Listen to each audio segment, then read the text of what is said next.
जय हिंद दोस्तों। आज हम लोग एड्यूटेरिया के द्वारा 71वीं बीपीएससी के लिए जो full length test number 13 publish किया गया है उसको डिस्कस करने के लिए जा रहे हैं। डिस्कशन से पहले एक ये डिस्क्लेमर है जो आप लोग जरूर देख लें। तो देखिए, इस क्वेश्चन का जो पहला टेस्ट पेपर का जो पहला क्वेश्चन है वो है गूगल डीप माइंड किस क्षेत्र से संबंधित है। तो गूगल डीप माइंड जो है अभी बहुत ज्यादा न्यूज में है, ये आर्टिफिशियल इंटेलिजेंस से रिलेटेड है। अभी हम लोग जो जेमिना या चैट जीपीटी सब देख रहे हैं, यह गूगल डीप माइंड से ही कनेक्टेड है। तो गूगल डीप माइंड किससे संबंधित है? तो आर्टिफिशियल इंटेलिजेंस, कृत्रिम बुद्धिमत्ता से है।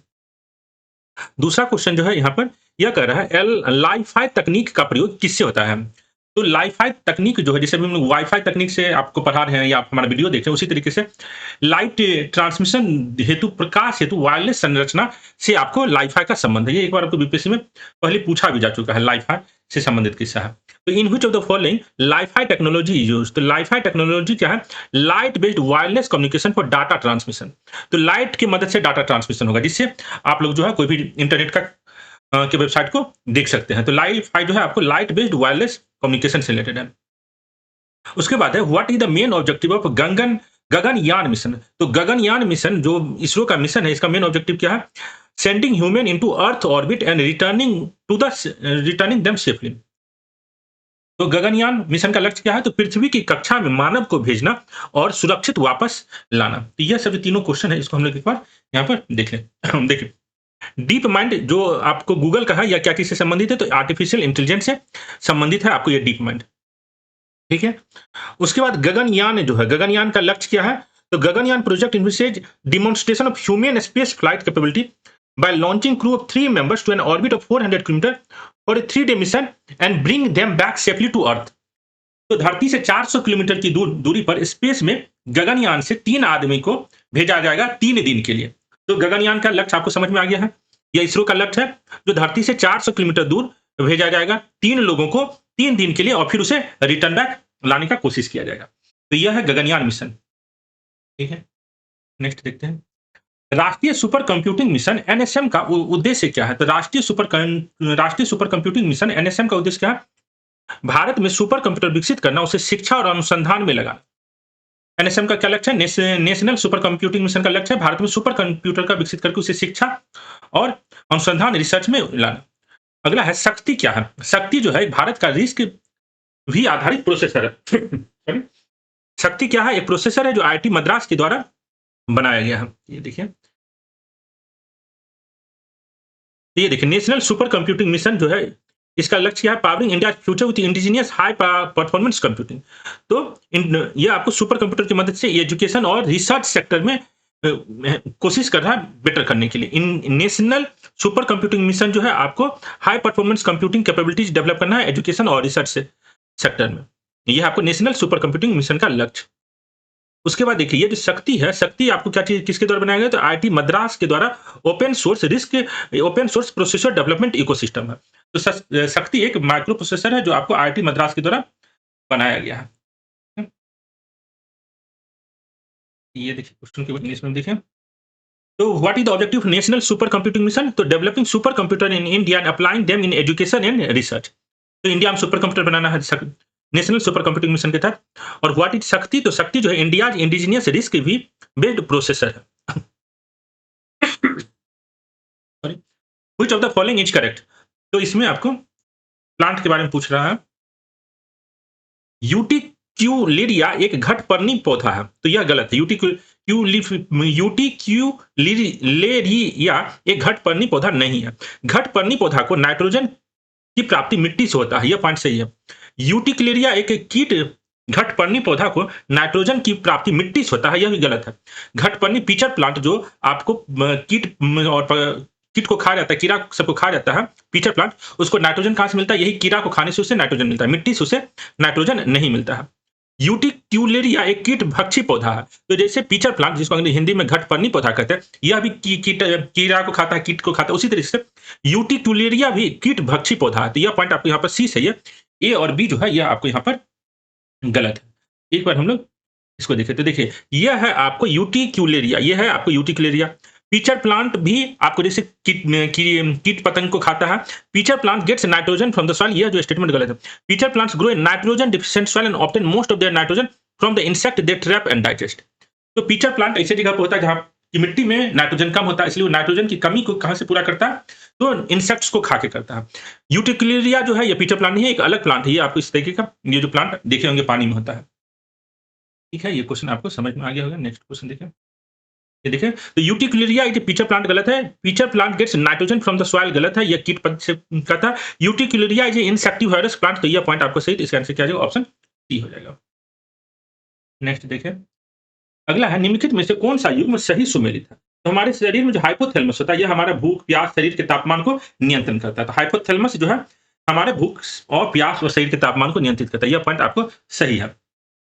उसके बाद अगला क्वेश्चन है, थैलेमस दर्द का अनुभव कराता है। तो थैलेमस जो है, अगर हम मान लीजिए अभी हमारे शरीर पर कहीं भी कांटा लग जाए या कुछ दर्द हो, तो थैलेमस उस इंफॉर्मेशन को गैदर करके ब्रेन को बताता है जो शरीर पर कुछ दर्द हो रहा है, और फिर ब्रेन जो है वह बताता है तुमको शरीर में दर्द हो रहा है। तो थैलेमस दर्द के अनुभव को सेंस करता है, तो यह भी पॉइंट आपको सही है।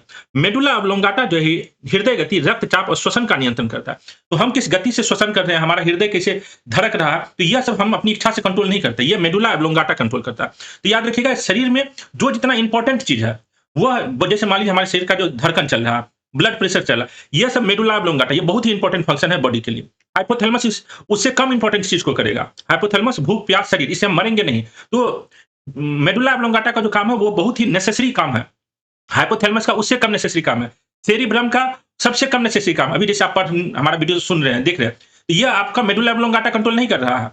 आप अगर मेरी वीडियो को सुन रहे हैं, तो ये आपका सेरिब्रम जो ऊपर का सबसे ब्रेन का भाग है, वह कंट्रोल कर रहा है। जो आपकी इच्छा हुई पढ़े ना पढ़े, उससे आप मर नहीं जाइएगा। तो शरीर में का हर एक भाग एक अलग टाइप का काम करता है, और वह शरीर के लिए कितना इंपॉर्टेंट है, उस हिसाब से वो शरीर का फंक्शन डिसाइड करता है। तो हाइपोथैलेमस जो है भूख, प्यास, शरीर के तापमान का नियंत्रण करता है, वो उतना इंपॉर्टेंट नहीं है जितना मेडुला ऑब्लोंगाटा के द्वारा किया जाने वाला काम है। इस तरीके से आप याद रख सकते हैं, जो मेडुला ऑब्लोंगाटा जो है आपको हृदय गति, रक्तचाप और श्वसन का नियंत्रण करता है।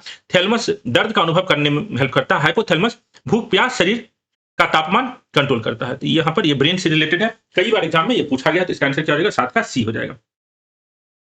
उसके बाद डीएनए का पूर्ण रूप क्या है? तो डीएनए का जो पूर्ण रूप है वो है deoxy ribonucleic acid. Deoxy ribonucleic acid आपको डीएनए का, ये तो बहुत आसान क्वेश्चन है। निम्न में से कौन संवहनी पौधा का उदाहरण है? तो जो पौधा होता है, प्लांट किंगडम को हम लोग 5 भाग में बांटते हैं। उसमें जो एल्गी और बैरोफाइट जो है, उसमें आपको संवहनी क्या इसको अंग्रेजी में कहते हैं, एक सेकंड रुक जाइए, वेस्कुलर टिश्यूज नहीं होता है। ये देखिए, which of the following is an example of vascular plant. तो कुछ प्लांट जो है उसमें आपको वेस्कुलर टिश्यूज होता है। वेस्कुलर टिश्यूज मतलब एक ऐसा टिश्यू जो डेडिकेटेड है आपको फूड और वाटर के मूवमेंट के लिए। तो आपको एल्गी और बैरोफाइट में फूड और वाटर मूवमेंट के लिए स्पेसिफिक टिश्यूज नहीं होता है। तो यहाँ पर इसको थोड़ा सा ध्यान से आप समझिए। देखिए, हमारा प्लांट किंगडम जो है, प्लांट किंगडम को हम लोग 5 भाग में बांटे हुए हैं। Algae, pteridophyte, gymnosperm, angiosperm. अब यह जो ऊपर का 2 प्लांट है, एल्गी और बैरोफाइट, इसमें आपको स्पेसिफिक वेस्कुलर टिश्यूज नहीं होता है। टेरिडोफाइट और जिम्नोस्पर्म और एंजियोस्पर्म, इसमें आपको जाइलम और फाइलम नामक वेस्कुलर टिश्यूज होता है। तो यहाँ पर पूछ रहा है कौन सा वेस्कुलर टिश्यू, कौन सा वेस्कुलर प्लांट नहीं है। तो आपको ऑप्शन में एल्गी और बैरोफाइट जो है, ये आपको वेस्कुलर टिश्यूज, वेस्कुलर प्लांट के अंतर्गत नहीं आता है। टेरिडोफाइट, जिम्नोस्पर्म और एंजियोस्पर्म जो है, ये आपको वेस्कुलर प्लांट के अंतर्गत आता है। अब इस बेसिक इंफॉर्मेशन से हम लोग क्वेश्चन को देखें। तो देखिए, आपको जो हॉर्न वॉर्ट है, मोसेज है और लीवर है, यह सब बैरोफाइट का एग्जाम्पल है। मोसेज, लीवर और हॉर्न वॉर्ट। लीवर भी आपको एक प्रकार का पौधा है, इसको शरीर में जो हमारा लीवर होता है उसी के टाइप का होता है, इसलिए उस पौधे को हम लोग लीवर कहते हैं। तो याद रखिएगा, मोसेज, लीवर और हॉर्नवर्ट बैरोफाइट का एग्जांपल है, जिसमें वेस्कुलर टिश्यूज नहीं होता। फर्न जो है, इसमें वेस्कुलर टिश्यूज होता है। तो इसका आंसर क्या हो जाएगा? ऑप्शन बी हो जाएगा। ये देखिए, निम्न में से कौन संवहनी पौधा का उदाहरण है? तो फर्न जो है संवहनी पौधा का उदाहरण है। हॉर्नवर्ट, काई और लीवर जो है बैरोफाइट का एग्जांपल है, इसमें आपको संवहनी जाइलम और फाइलम नहीं होता है। ठीक है। उसके बाद है जैव उर्वरक विशेष सूक्ष्म जीव किसी नमी धारक पदार्थ के मिश्रण होते हैं। तो जैव उर्वरक जो है, बायो फर्टिलाइजर, उसमें क्या होता है? सूक्ष्म जीव और नमी धारक पदार्थ का मिश्रण होता है। यह पॉइंट आपको सही है जैव उर्वरक के बारे में। उसके बाद राइजोबियम ब्लू ग्रीन शैवाल जैव उर्वरक का उदाहरण है। तो यह राइजोबियम जो है, यह आपके जैव उर्वरक का उदाहरण है। यह पॉइंट आपको सही है यहाँ पर। उसके बाद है वेसिलियस थ्यूरिजिएंस एक जीवाणु है जिसका उपयोग कृषि में बायो कंट्रोल एजेंट के रूप में पौधे की बीमारी को नियंत्रित करने के लिए किया जाता है। तो यह भी आपको याद रखना होगा। यहाँ पर ये जो तीनों पॉइंट दिया गया है, ये तीनों पॉइंट आपको यहाँ पर सही है। यहाँ पर इसका क्या आंसर हो जाएगा? 1, 2, 3 हो जाएगा। ये देखिए, bio fertilizers are mixture of special micro organism and moisture retaining substance. तो बायो फर्टिलाइजर क्या होता है? एक मिक्सचर होता है स्पेशल माइक्रो ऑर्गेनिज्म और मॉइस्चर रिटेनिंग सब्सटेंस का। राइजोबियम, आप लोग जरूर इसका नाम सुने होंगे। राइजोबियम क्या होता है? ब्लू ग्रीन एल्गी होता है। Is an example of bio fertilizer. ये नाइट्रोजन के नाइट्रोजन को प्राप्त करने में पौधा को हेल्प करता है। तो राइजोबियम। उसके बाद bacillus thuringiensis is a bacterium used as a bio control agent in agriculture to control plant disease. ये तीनों पॉइंट जो है आपको यहाँ पर सही है। अगला क्वेश्चन देखिए। उसके बाद अगला क्वेश्चन जो है,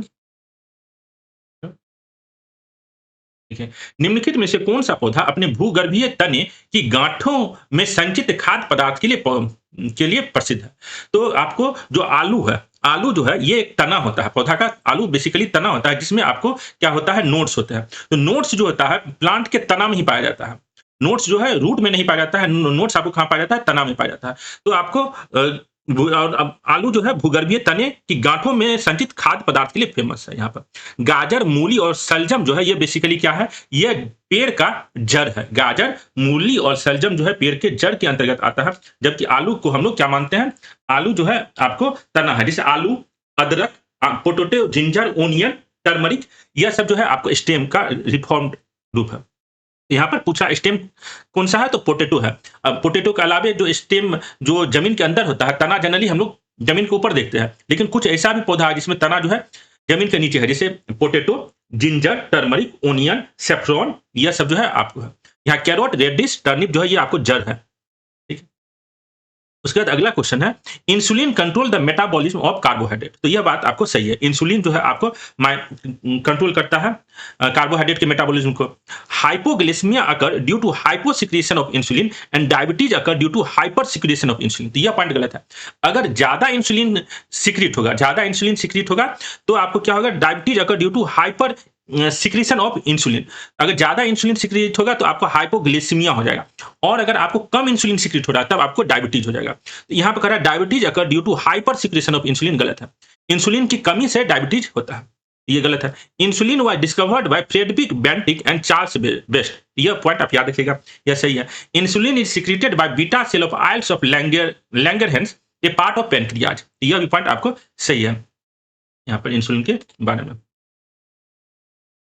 इंसुलिन कार्बोहाइड्रेट के मेटाबॉलिज्म को नियंत्रित करता है, यह बात सही है। इंसुलिन के अल्प स्रवण से हाइपोग्लिसेमिया और अति स्रवण से मधुमेह नामक रोग होता है। यह उल्टा यहाँ लिखा गया है।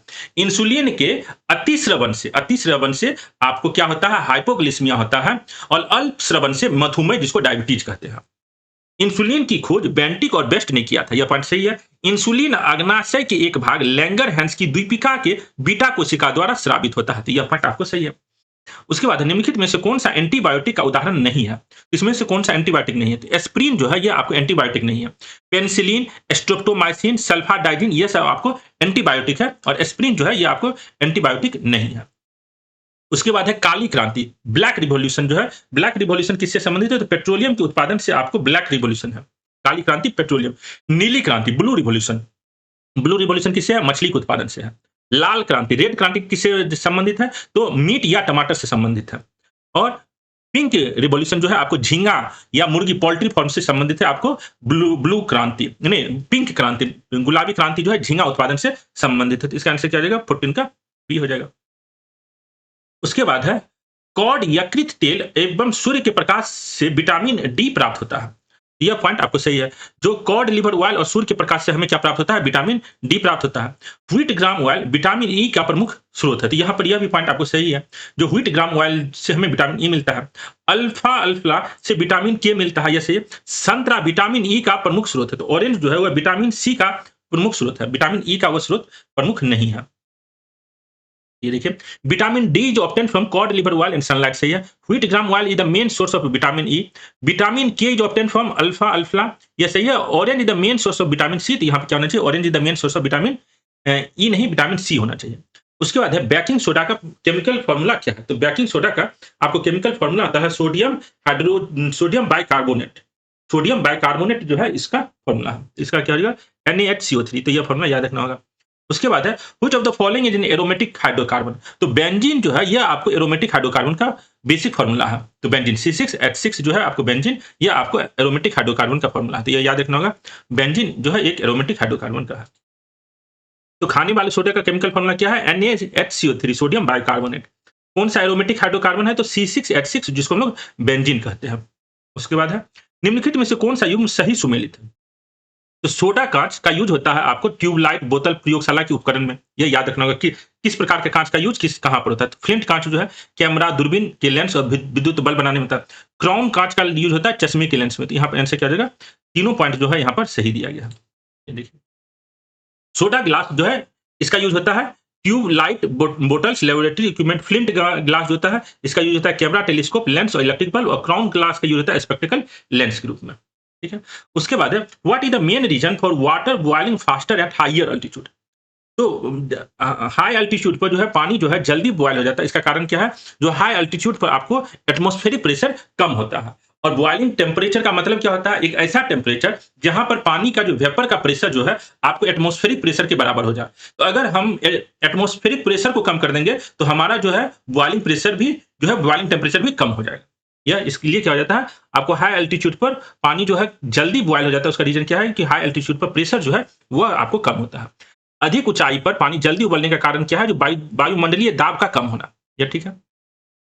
नेक्स्ट क्वेश्चन, डिटर्जेंट उच्च वसीय अम्ल के सोडियम और पोटेशियम लवण होते हैं। यह आपको गलत है। डिटर्जेंट जो है आपको असल्फोनिक अम्लों के सोडियम और पोटेशियम लवण होते हैं। यह याद रखना होगा। डिटर्जेंट और साबुन में क्या अंतर है? तो साबुन जो है उच्च वसीय अम्लों के सोडियम और पोटेशियम लवण होता है, जबकि डिटर्जेंट जो है असल्फोनिक अम्लों के सोडियम और पोटेशियम लवण होता है। यहाँ गलत, उल्टा बताया गया। डिटर्जेंट कठोर जल, अम्लीय जल और लवणीय जल के साथ भी क्रिया करता है। तो यह बात सही है। डिटर्जेंट जो है वह साबुन से बेटर इसलिए होता है क्योंकि डिटर्जेंट जो है कठोर जल, अम्लीय जल और लवणीय जल के साथ भी क्रिया करता है, लेकिन साबुन वहां पर उतना ढंग से साफ नहीं कर पाता। यहाँ पर सी जो है आपको ऑप्शन सही है। डिटर्जेंट और sodium and potassium salt of higher fatty acid. यह गलत है। आपको सोप जो है सोडियम और पोटेशियम साल्ट का हायर फैटी एसिड होता है। सोप और सोडियम और potassium salt of sulphonic acid. तो यहाँ गलत है। Detergent are sodium and potassium salt of sulphonic acid होना चाहिए। Detergent also react with hard water, acidic water और सेलाइन वाटर। तो यह पॉइंट आपको सही है, यह याद रखना होगा। जो डिटर्जेंट होता है वो आपको हार्ड वाटर, एसिडिक वाटर और सेलाइन वाटर तीनों के साथ जो है काम अच्छी तरीके से करता है। सोप वहां पर काम नहीं कर पाता है। इसका आंसर क्या हो जाएगा? जो यहाँ पर सही है वह सी है। उसके बाद है octane number shows the ignition resistance of fuel used in spark ignition internal combustion engine. यह पॉइंट आपको सही है। ऑक्टेन नंबर जो है आपको पेट्रोल या एविएशन फ्यूल के इग्निशन रेजिस्टेंस को बताता है। और C10 number shows the combustion quality and delay in ignition of fuel used in pressure ignition engine. तो C10 नंबर का यूज हम लोग कंबशन क्वालिटी के लिए करते हैं, किसमें? डीजल इंजन के लिए करते हैं। ऑक्टेन नंबर का यूज करते हैं पेट्रोल और एविएशन फ्यूल में। तो यह भी जो साइंस का फैक्ट है ये आपको याद रखना होगा। यहाँ इसका आंसर क्या हो जाएगा? ऑप्शन सी हो जाएगा। ये देखिए, ऑक्टेन संख्या के माध्यम से स्पार्क प्रज्वलन आंतरिक दहन इंजनों में प्रयोग किए जाने वाले ईंधन की प्रज्वलन प्रतिरोधकता प्रदर्शित की जाती है। यह सही है। और C10 संख्या के माध्यम से दबाव प्रज्वलन इंजनों में प्रयोग किए जाने वाले ईंधनों को दहन गुणवत्ता और ईंधन के प्रज्वलन में विलंब को दर्शाता है। तो C10 नंबर जो है याद रखिएगा डीजल की क्वालिटी को बताता है, और ऑक्टेन नंबर जो है पेट्रोल की क्वालिटी को बताता है। दोनों पॉइंट यहाँ पर सही है। गोताखोरों द्वारा गहरे समुद्र में सांस लेने के लिए ऑक्सीजन के साथ किस गैस को मिश्रित किया जाता है? तो जो समुद्र में आदमी जाता है तो वे लोग जो है गैस सिलेंडर ले जाता है, उसमें ऑक्सीजन के साथ आपको हीलियम रहता है। तो याद रखिएगा ऑक्सीजन और हीलियम को मिक्स करके ले जाया जाता है समुद्र में सांस लेने के लिए। तो which gas is mixed with oxygen by divers to breathe in the deep sea? तो helium. Which of the following is present in vinegar? तो विनेगर जो है उसमें वो कौन सा एसिड होता है? तो विनेगर जो होता है आपको, और क्या होता है विनेगर का यहाँ पर, यह जो होता है आपको एसिटिक एसिड होता है। विनेगर का क्या है? विनेगर का एसिटिक एसिड। विनेगर पर आपको प्रिपरेशन क्वेश्चन पूछ चुका है। दो शायद 69 या 68 या 70 इसी पिछले 2-3 साल में विनेगर पर आपको केमिकल फार्मूला भी पूछा है। तो कुछ-कुछ जो बेसिक एसिड है उसका नाम और केमिकल फार्मूला आपको मालूम होना चाहिए। विनेगर, ठीक है? यह जो है आपको एनसीईआरटी का जो एसिड बेस साल्ट जो चैप्टर है उसमें दिया गया है। एसिड नहीं, ये क्या हो जाएगा आपको? एसिटिक अम्ल, विनेगर। ज्योति तीव्रता का एसआई मात्रक क्या है? तो ज्योति तीव्रता का एसआई मात्रक आपको क्या है? कैंडेला है। ल्यूमिनस इंटेंसिटी का एसआई मात्रक क्या है? तो कैंडेला है। The SI unit of luminous intensity is candela, ये याद रखिएगा। If the diameter of objective lens of optical telescope is doubled, what will be the effect on its resolving power? तो अगर टेलीस्कोप के ऑब्जेक्टिव लेंस का diameter को double करेंगे तो उस टेलीस्कोप का जो रिजोल्यूशन पावर होगा वह भी डबल हो जाएगा। या याद रखिएगा, the resolving power will be doubled. ठीक है। यदि एक ऑप्टिकल टेलीस्कोप की अभिद्रीय लेंस का व्यास दोगुना कर दिया जाए तो उसकी विभेदन क्षमता पर क्या प्रभाव पड़ेगा? विभेदन क्षमता भी दोगुना हो जाएगा। सौर ग्रहण के समय पूर्ण छाया और अर्ध छाया के निर्माण का प्रमुख कारण कौन सा है? तो प्रकाश का रिजु रेखीय प्रसार। आप एक चीज याद रखिएगा, जो शैडो बनता है, उस शैडो बनने का मुख्य कारण क्या है? जो लाइट जो है वो सीधी रेखा में चलती है, चाहे वो शैडो सूरज का शैडो हो, चांद का शैडो हो, या आपका कुत्ता बिल्ली आदमी किसी का भी शैडो हो। तो शैडो अगर कहीं भी बनता है तो शैडो बनना जो है वह लाइट के रेक्टिलिनियर प्रोपगेशन ऑफ लाइट के प्रॉपर्टीज के कारण बनता है। Which property is the main reason for the formation of full shadow and half shadow during the solar eclipse? इसका आंसर क्या है? Rectilinear propagation of light. या चाहे सोलर इक्लिप्स हो, लूनर इक्लिप्स हो, कहीं पर भी शैडो का कारण क्या है? आपको rectilinear propagation of light. Light जो है आपको सीधी रेखा में जाता है, उस लाइट को अगर सीधी रेखा में कोई अवरोध मिलता है तब उस लाइट के को जो अवरोध मिल रहा है उसके कारण क्या होता है? शैडो बनता है। तो ये बेसिक फीचर्स है आपको शैडो फॉर्मेशन का। ठीक है। अगला है, which principle used in conventional regulator to control the speed of ceiling fan? तो सीलिंग फैन का जो रेगुलेटर हम लोग यूज करते हैं, उस रेगुलेटर से क्या होता है? आप जो है रेजिस्टेंस इंक्रीज करते हैं या डिक्रीज करते हैं। Controlling current by changing resistance. तो रेगुलेटर किस फंक्शन पर काम करता है? आप रेजिस्टेंस उसके रास्ते में या तो कम करते हैं या ज्यादा करते हैं। तो सीलिंग फैन की गति को नियंत्रित करने के लिए पारंपरिक रेगुलेटर में कौन सा सिद्धांत प्रयुक्त होता है? तो प्रतिरोधक बदलकर धारा को नियंत्रित करना। तो प्रतिरोधक बदलकर हम लोग क्या करते हैं? करंट को चेंज करते हैं। वह वस्तु जो रासायनिक ऊर्जा को तो प्रकाश एवं उष्मा ऊर्जा में बदल देता है। तो मोमबत्ती क्या होता है? मोमबत्ती एक प्रकार का केमिकल है जो केमिकल एनर्जी को आपको लाइट एनर्जी या हीट एनर्जी में कन्वर्ट करता है। विद्युत बल्ब या सोलर सेल में ऐसा नहीं होता। यहाँ पर क्या हो जाएगा? आंसर आपको मोमबत्ती हो जाएगा।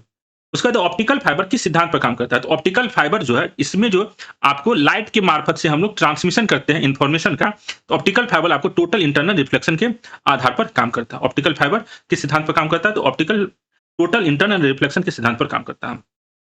ए substance that convert chemical energy into light and heat energy, तो कौन है? Candle. On which principle does optical fibre work? तो टोटल इंटरनल रिफ्लेक्शन के सिद्धांत पर आपको ऑप्टिकल फाइबर काम करता है। उसके बाद है the radius of curvature of plane mirror. तो प्लेन मिरर का रेडियस ऑफ कर्वेचर क्या होता है? प्लेन मिरर का रेडियस ऑफ कर्वेचर याद रखिएगा इन्फिनाइट होता है, क्योंकि एकदम प्लेन होता है आपको, तो उसमें आपको प्लेन मिरर का रेडियस ऑफ कर्वेचर क्या होता है? इन्फिनाइट होता है। Which Brahmana text is related to with Rigveda? तो ऋग्वेदा या किसी भी जो 4 वेद है उसके कुछ ब्राह्मण ग्रंथ है। ब्राह्मण ग्रंथ किस ग्रंथ को कहते हैं? वेद जो है वह आपको मंत्र के फॉर्म में है, उसी को जो है कहानी के फॉर्म में जो एक्सप्लेन किया है उसको क्या कहते हैं? उस वेद का ब्राह्मण कहते हैं। तो हर एक वेद जो मंत्र के फॉर्म में है उसको जब हम कहानी के फॉर्म में बदलते हैं और उसको एक्सप्लेन करते हैं, जो उस मंत्र का क्या मतलब होता है, तो क्या कहते हैं? उस वेद का ब्राह्मण कहलाता है। तो ऋग्वेद का भी ब्राह्मण है, यजुर्वेद का भी ब्राह्मण है, सारे वेद का अपना ब्राह्मण है। तो यहाँ पर ऋग्वेद का जो 2 मेन ब्राह्मण किताब है वो है ऐत्रेय और कौशिकी। तो यहाँ पर क्या आंसर रहेगा? ऑप्शन ये हो जाएगा। इसको हिंदी में देखें। देखिए, समतल दर्पण की वक्रता त्रिज्या होती है अनंत। ऋग्वेद से संबंध ब्राह्मण ग्रंथ कौन सा है? तो कौशिकी जो है आपको ऋग्वेद का ब्राह्मण ग्रंथ है।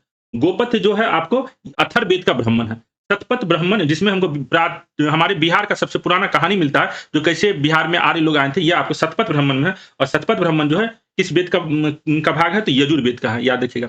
पंचविंश जो है यह आपको सामवेद का भाग है, तो यह याद रखना होगा ब्राह्मण। इसमें शतपथ ब्राह्मण हमारे बिहार से संबंधित कहानी मिलता है शतपथ ब्राह्मण में। ठीक है। तो यहाँ पर कौशिकी जो है ये आपको किससे संबंधित है? तो ये ऋग्वेद से संबंधित है। उसके बाद है गौतम बुद्ध से जुड़ा हुआ यहाँ पर सूची। तो गौतम बुद्ध का जन्म कहाँ पर हुआ था? लुम्बिनी में हुआ था। गौतम बुद्ध का जन्म लुम्बिनी में हुआ था। ये कैसे हमें पता चला? तो अशोक जो है लुम्बिनी गए थे, वहां पे एक पिलर गाड़ दिया, उसमें बताया जो यहीं पर महात्मा बुद्ध का जन्म हुआ। तो अशोक के द्वारा ही हमें पता चलता है, अशोक के पिलर से लुम्बिनी में। कब जन्म हुआ था? तो 563 बीसी में लुम्बिनी में गौतम बुद्ध का जन्म हुआ। ज्ञान प्राप्ति का हुआ। तो ज्ञान प्राप्ति जो है, इनलाइटमेंट जो है उनको बौद्ध गया में हुआ। प्रथम प्रवचन अपने पहले 5 दोस्त और उसके बाद जो 5 शिष्य थे उसको जो ज्ञान दिए वह कहाँ पर दिए? तो सारनाथ में दिए। और महात्मा बुद्ध का जो निधन होता है कहाँ पर होता है? तो कुशीनगर में महात्मा बुद्ध का निधन हो जाता है। इस तरीके से इनका ऑप्शन क्या रहेगा? ऑप्शन सी हो जाएगा। उसके बाद है कुषाण साम्राज्य का बड़े पैमाने पर व्यापार फारस की खाड़ी और लाल सागर से होकर होता था। तो यह जो आंसर है, आपको यहाँ पे ये याद रखना है, कुषाण साम्राज्य, जिसका सबसे इंपॉर्टेंट राजा कौन था? कनिष्क था। कनिष्क के पिताजी कौन थे? भीमा कडाफिस। और भीमा कडाफिस के पिताजी का क्या नाम था? ये कमेंट करके आप बताइएगा। ठीक है? तो यहाँ पर कुषाण सिल्क रूट से भी जुड़ा हुआ है, ये बहुत बड़े बिज़नेसमैन थे। इसका 2 राजधानी था कुषाण साम्राज्य का भारत में। कौन-कौन राजधानी था, ये भी कमेंट करके बता सके तो बहुत अच्छी बात है। कुषाणों की नौसेना सुसंगठित और उच्च कोटि की थी। यह इन्फॉर्मेशन बहुत जगह नहीं मिलता है, तो यहाँ पर इसको गलत माना गया। ये यूपीपीसीएस का क्वेश्चन है। ये यूपीपीसीएस में क्वेश्चन पूछा गया था, इसका आंसर जो है ऑफिशियल कथन ए को सही माना गया, जो सही भी है, और आर को गलत माना गया। तो इसका आंसर क्या हो जाएगा? ऑप्शन सी हो जाएगा। ठीक है? इसका आंसर क्या हो जाएगा? ऑप्शन सी हो जाएगा। उसके बाद है, गुप्त शासकों का राजकीय चिन्ह क्या था? तो गुप्त शासकों का राजकीय चिन्ह क्या है? आपको गरुड़ है। निम्नलिखित शासकों में से किसने हर्षवर्धन को पराजित किया? तो हर्षवर्धन को पराजित किसने किया था? तो पुलकेशिन द्वितीय ने किया था। पुलकेशिन द्वितीय ने हर्षवर्धन को पराजित किया था। पुलकेशिन द्वितीय को किसने पराजित किया था? यह कमेंट करके बताइए आप लोग। यह भी इंपॉर्टेंट राजा है जिसने पुलकेशिन द्वितीय को पराजित किया। यहाँ पूछा है हर्षवर्धन को किसने पराजित किया? तो पुलकेशिन द्वितीय ने पराजित किया था। दक्षिण पूर्वी एशियाई देश कंबोडिया में स्थित अंकोर वाट का मंदिर किस देवता को समर्पित है? तो आपको अंकोर वाट में जो मंदिर है, जो आपको दुनिया का एक बहुत बड़ा मंदिर है, वह है विष्णु भगवान का, श्री कृष्ण को समर्पित है। अंकोर वाट का मंदिर भगवान विष्णु को समर्पित है। ठीक है, अगला है, निम्नलिखित कथनों पर विचार करें। मोहम्मद गजनी ने भारत पर 17 बार आक्रमण किया। यह पॉइंट आपको सही है। मोहम्मद गजनी जो है आपको कितनी बार आक्रमण किया है? तो 17 बार आक्रमण किया है। ठीक है, मोहम्मद गजनी भारत में अस्थायी मुस्लिम शासन की स्थापना करना चाहता था। तो मोहम्मद गजनी केवल भारत से को लूट के ले जाना चाहता था, और वो लूट के ले भी गया। सोमनाथ मंदिर को लूट के ले गया था कब? 1026 ईस्वी में। याद रखिएगा, 1026, न कि 1025, जैसा कि बहुत ज़्यादा सोर्स में आपको देखने को मिल जाएगा। एग्जैक्ट जो डेट है वो 1026 है। तो मोहम्मद गजनी जो है भारत में केवल लूटने के लक्ष्य से आया था, वो यहाँ पर शासन व्यवस्था करने के लक्ष्य से नहीं आया था। शासन करने के लक्ष्य कौन आया? तो मोहम्मद गौरी। गौरी जो आया था वो आपको शासन करने आया, और फिर दिल्ली सल्तनत स्थापना होता है। तो इसका आंसर क्या हो जाएगा? केवल ऑप्शन ए सही है, आर जो है आपको गलत है। मध्यकालीन भारतीय इतिहास जानने का एक महत्वपूर्ण ग्रंथ तारीख़ फिरोजशाही के रचनाकार कौन है? तो तारीख़ फिरोजशाही अभी 17वीं बीपीएससी में क्वेश्चन आया था। तो इसमें जियाउद्दीन बर्नी है, लेकिन ये ऑप्शन में था ही नहीं। 17वीं बीपीएससी में जियाउद्दीन बर्नी का नाम ही नहीं दिया। तो तारीख़ फिरोजशाही जो फिरोज शाह तुगलक के टाइम पीरियड की कहानी है, उसको लिखने वाले कौन है? तो एक तो जियाउद्दीन बर्नी है, और दूसरा कौन है जिसका ऑप्शन में नाम दिया गया है? ये आप कमेंट करके बताइएगा। 2 आदमी हैं। ऐसा नहीं है जो फिरोज शाह तुगलक जब था राजा, तो एक ही इतिहासकार वहाँ भारत में था। कई इतिहासकार थे। उसमें से जियाउद्दीन बर्नी तो ऑफिशियल इतिहासकार था भी नहीं। तो ये नाराज़ भी रहता था। ऑफिशियल इतिहासकार कौन है जिसके बारे में 17वीं बीपीएससी में आपको क्वेश्चन भी पूछा गया था? बहुत लोगों को लगा जो ये तो क्वेश्चन गलत है, जियाउद्दीन बर्नी होना चाहिए। ऐसा नहीं है। आपको अगर इन्फॉर्मेशन नहीं मालूम है तो इसका मतलब ये नहीं जो क्वेश्चन गलत है। ठीक है? यहाँ पर जो है जियाउद्दीन बर्नी जो है आपको हो जाएगा। हसन निजामी जो है, ये आपको मिन्हाज सिराज का कंटेम्परेरी था। मिन्हाज सिराज जो है आपको शुरुआती मुगल कालीन जो शुरुआती मुगल नहीं, शुरुआती दिल्ली सल्तनत का कहानी जो है, कुतुबुद्दीन ऐबक, बख्तियार खिलजी, मोहम्मद गौरी, सबका कहानी जो है मिन्हाज सिराज का तवाक़त नासिरी में मिलता है। इसी मिन्हाज सिराज का कंटेम्परेरी कौन है? हसन निजामी था। अमीर खुसरो जो है ये 1325 ईस्वी में तो मर जाता है। तो फिरोज शाह तुगलक का कहानी वो लिख नहीं सकता था। फिरोज शाह तुगलक का टाइम क्या है? 1351 से लेके 1388, याद रखिएगा। इससे पहले किसका टाइम पीरियड है? तो मोहम्मद बिन तुगलक 1325 से लेके 1351। और अमीर खुसरो कब मर जाता है? 1325 ईस्वी में अमीर खुसरो जो मर जाता है। अमीर खुसरो जब 1325 में मर जाता है तो 1351 से 1388 की कहानी नहीं लिख सकता है। मिन्हाज सिराज में हमको कब तक का कहानी मिलता है? तो 1260 तक की कहानी लगभग मिलता है। बलबन जब राजा बनता है तब तक की कहानी हमको मिन्हाज सिराज की बुक से मिलता है। बलबन के मरने के अर्थात 1260 के आगे की कहानी हमको जियाउद्दीन बर्नी की किताब से मिलता है। ठीक है? तो आपको भारतीय जो मध्यकालीन इतिहास है उसमें किसकी कहानी कहाँ से मिलती है, ये आपको थोड़ा-सा आइडिया होना चाहिए। उसके बाद अगला जो है कहानी, मुगल वंश के संस्थापक बाबर द्वारा भारत में लड़े गए निम्नलिखित युद्धों पर विचार करें। तो बाबर जो अपने जीवन का 5वां युद्ध भारत में करता है। भारत में बाबर का जो 5वां युद्ध है वो है पानीपत का प्रथम युद्ध 1526 में। उसके बाद यह आपको खानवा का युद्ध करता है 1527 में, राणा सांगा को पराजित करता है। उसके बाद आपको चंदेरी का युद्ध करता है 1528 ईस्वी में। चंदेरी का युद्ध करता है 1528 में। 1529 में घाघरा का युद्ध करता है, जो इसके जीवन का आखिरी युद्ध है, और अपनी किताब तुझ के बाबरी में इसका यह वर्णन करके भगवान के घर चला जाता है। तो भारत में जो 4 मुख्य युद्ध है वो कौन था? सबसे पहले पानीपत का युद्ध, इब्राहिम लोदी को पराजित करता है।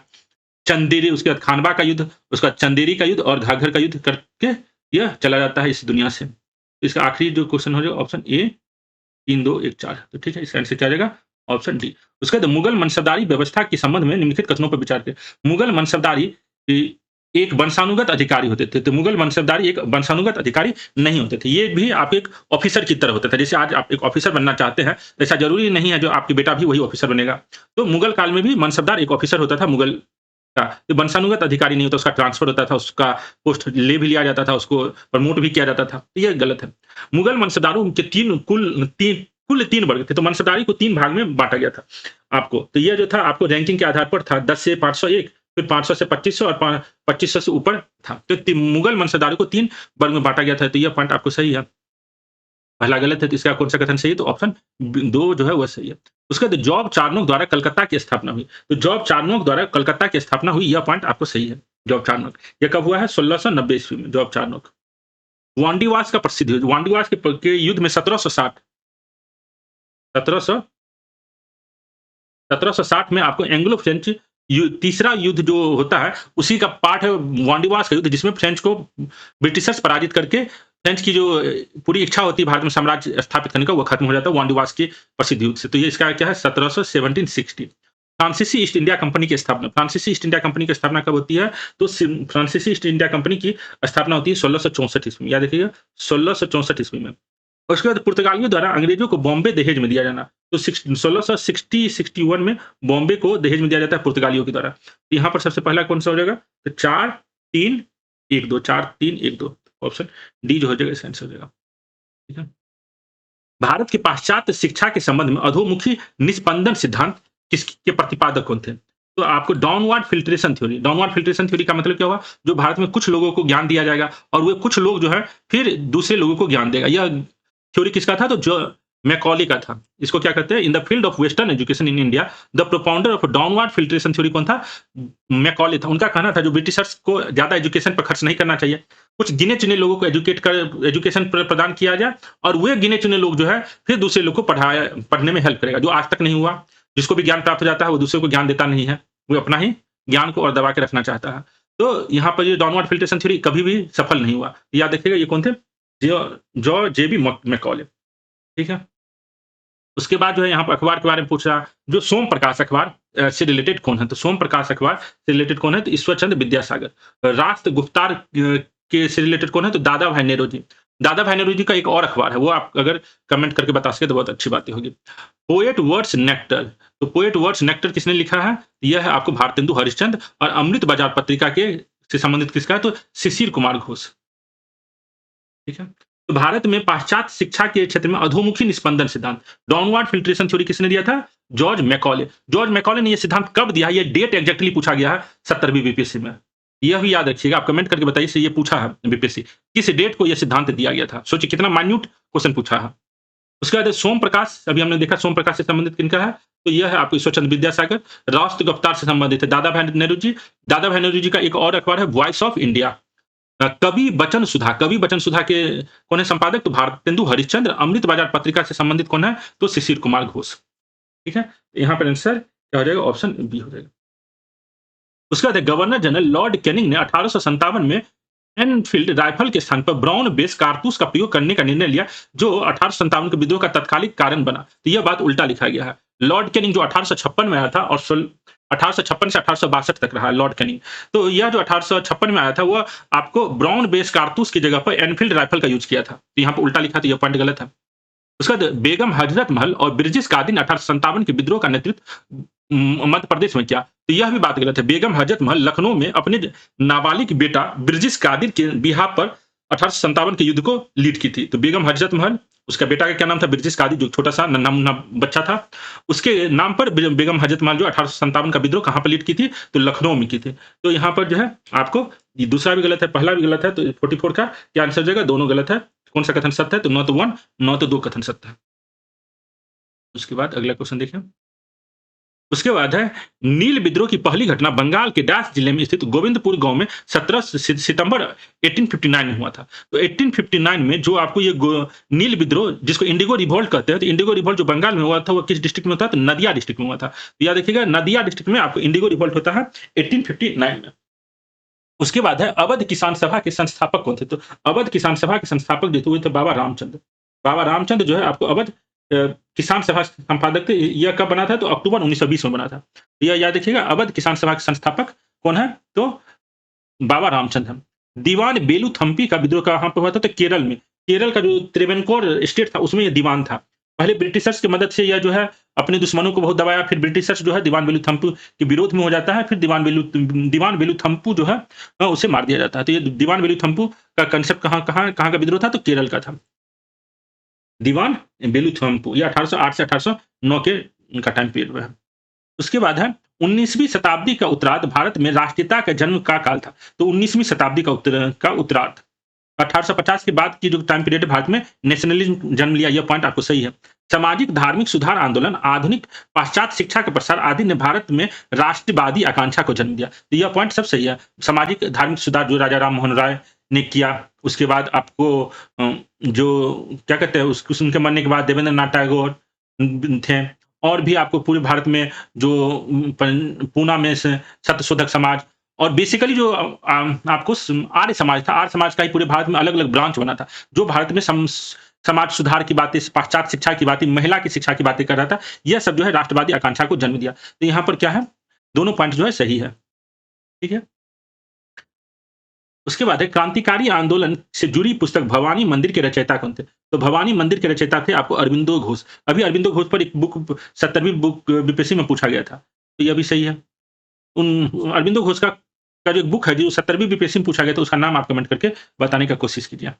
ठीक है? देखिए हम इसलिए पूछते हैं, आपको सारा रिवीजन भी होते रहना चाहिए, ताकि आप लोग डेली वीडियो देख रहे हैं तो आपको पिछला वीडियो का भी इन्फॉर्मेशन रिवाइज हो। ठीक है? सन 1908 में मुस्लिम लीग के अधिवेशन में मुसलमानों के लिए पृथक निर्वाचन मंडल की मांग की गई थी। यह अधिवेशन कहाँ हुआ? तो 1906 ईस्वी में जो मुस्लिम लीग ढाका में बना था, उसने एक सेपरेट इलेक्टोरेट का डिमांड कहाँ किया था? अमृतसर में। याद रखिएगा, अमृतसर में मुसलमानों का जो मुस्लिम लीग का जो मीटिंग हुआ, उसमें सेपरेट इलेक्टोरेट का डिमांड किया गया, और इसी डिमांड के आधार पर 1909 में जो मॉडल विंडो रिफॉर्म आता है, वहाँ पर पहली बार आपको मुसलमानों के लिए सेपरेट इलेक्टोरेट दिया जाता है। इसका आंसर क्या हो जाएगा? 50 का सी हो जाएगा। उसके बाद है सन 1913 में सोहन सिंह भाखड़ा ने सैन फ्रांसिस्को में गदर पार्टी नाम की एक क्रांतिकारी संगठन की स्थापना की थी। यह बात आपको सही है। गदर आंदोलन ने सैन फ्रांसिस्को में एक युगांतर आश्रम की स्थापना भी की थी। तो रिवोल्यूशनरी एक्टिविटी से रिलेटेड आपको जो गदर पार्टी था, उसने एक युगांतर आश्रम भी सैन फ्रांसिस्को में बनाया था। तो यह जो है दोनों सही। इसका आंसर क्या हो जाएगा? ऑप्शन सी हो जाएगा, युगांतर आश्रम। ठीक है? उसके बाद है यहाँ पर सूची 1 और सूची 2 को मिलान करना है। तो प्रथम एंग्लो मराठा युद्ध जो है आपको कब होता है? 1775 से लेके 1782 ईस्वी तक होता है। 1775 से 1782 ईस्वी तक प्रथम एंग्लो मराठा युद्ध होता है। रघुनाथ राव जो है सूरत की संधि जब कर लेता है, तो उसके बाद आपको प्रथम एंग्लो मराठा युद्ध होता है। उसके बाद प्रथम एंग्लो बर्मा युद्ध। तो 3 एंग्लो बर्मा युद्ध होता है। मराठा युद्ध भी आप 3 एंग्लो मराठा युद्ध है। आपका बर्मा युद्ध भी 3 बर्मा युद्ध है। एक है आपको 24 में 1824 में है आपको। उसके बाद आपको आता है बर्मा युद्ध 1852 में, फिर 1885 में। तो बर्मा युद्ध भी आपको 3 है। यहाँ पे प्रथम एंग्लो बर्मा युद्ध के बारे में पूछा तो 1824 में, जिसका संधि होता है आपको 1826 में। ठीक है? उसके बाद ट्रीटी ऑफ यांडबू साइन किया जाता है। तो प्रथम एंग्लो बर्मा युद्ध का टाइम पीरियड क्या है? 1824 में होता है, और इसमें ट्रीटी जो साइन किया जाता है उसका नाम क्या है? Treaty of Yandabo. द्वितीय एंग्लो मैसूर युद्ध। तो एंग्लो मैसूर युद्ध भी 4 एंग्लो मैसूर युद्ध है, जिसमें आपको द्वितीय एंग्लो मैसूर युद्ध जो है, इसका टाइम पीरियड क्या है? 1780 से 1782 है। इसमें आपको हैदर अली मर जाता है। और ट्रीटी ऑफ मैंगलोर साइन किया जाता है। इसमें आपको ट्रीटी ऑफ मैंगलोर साइन किया जाता है। पहला जो एंग्लो मैसूर युद्ध था, उसका टाइम पीरियड क्या था? 1767 टू 1769, जिसमें हैदर अली जीतता है और ट्रीटी ऑफ मद्रास साइन किया जाता है। प्रथम एंग्लो अफगान युद्ध का टाइम पीरियड क्या? 1838। तो इसका आंसर आपको क्या हो जाएगा? 52 का सी हो जाएगा। ठीक है? अगला क्वेश्चन देखें हम। सविनय अवज्ञा से जांच समिति 1922 का अध्यक्ष किसने किया था? तो 1922 में जो आपको नॉन कॉपरेशन मूवमेंट खत्म हुआ, किस डेट को नॉन कॉपरेशन मूवमेंट खत्म हुआ था, यह कमेंट करके बताइएगा। तो उसके बाद जो है भारत में किस तरीके से सविनय अवज्ञा आंदोलन किया जाए, उसके लिए 1922 में कमेटी बनता है, जिसके अध्यक्ष उस समय के तत्कालीन जो कांग्रेस के प्रेसिडेंट है हकीम अजमल खां जो है इस कमेटी के अध्यक्ष बनते हैं। सविनय अवज्ञा जांच समिति का अध्यक्ष किसने किया था? तो हकीम अजमल खां ने किया था सविनय अवज्ञा आंदोलन। ये देखिए, सिविल डिसोबीडियंस इंक्वायरी कमेटी 1922 में कौन-कौन है? विट्ठल भाई पटेल यहाँ बैठे हुए हैं, हकीम अजमल खां जो कांग्रेस के प्रेसिडेंट है, ये आपको मोतीलाल नेहरू है, के.आर. अयंगर है। तो ये जो है आदमी, ये सब आपको सिविल डिसोबीडियंस मूवमेंट के सिविल डिसोबीडियंस इंक्वायरी कमेटी के मेंबर थे। ये जो है आपको सिविल डिसोबीडियंस इंक्वायरी कमेटी के मेंबर हैं। और यहाँ पे ये हकीम अजमल खां थे, यह क्या है अ, आपको ये उनके चेयरमैन हैं इस सिविल डिसोबीडियंस इंक्वायरी कमेटी का। ठीक है? एनी बेसेंट थियोसॉफिकल सोसाइटी की संस्थापिका थी। तो एनी बेसेंट जो है थियोसॉफिकल सोसाइटी की स्थापना नहीं की थी। 1875 में थियोसॉफिकल सोसाइटी की स्थापना मैडम एचबी ब्लावात्स्की और कर्नल अलकॉट ने किया था। तो थियोसॉफिकल सोसाइटी की स्थापना कब हुई थी? 1875 ईस्वी में हुई थी। 1875 ईस्वी में किसने किया था? मैडम एचपी ब्लावात्स्की और कर्नल एलकॉट ने किया था। एनी बेसेंट जो है आपको इससे कब जुड़ी है? तो 1889 में जुड़ी है। एनी बेसेंट इससे 1889 में जुड़ी है। यह कब स्थापित हुआ था? 1875 में हुआ था। एनी बेसेंट ने भारतीय राष्ट्रीय कांग्रेस के अधिवेशन की 3 बार अध्यक्षता की। तो एनी बेसेंट जो है मात्र 1 बार कांग्रेस की अध्यक्षता करती है 1917 ईस्वी में। भारत में एनी बेसेंट ने होम रूल आंदोलन को चलाया था। तो all India home rule movement जो 1916 से 1918 तक हुआ था, उसको चलाया था। तो होम रूल आंदोलन से ये भी जुड़ी हुई है। और बाल गंगाधर तिलक का भी होम रूल आंदोलन था। लेकिन इनका जो होम रूल आंदोलन था वो विस्तृत भारत में था और बाल गंगाधर तिलक का होम रूल आंदोलन छोटे से इलाके में है। मतलब रिलेटिवली कम इलाका।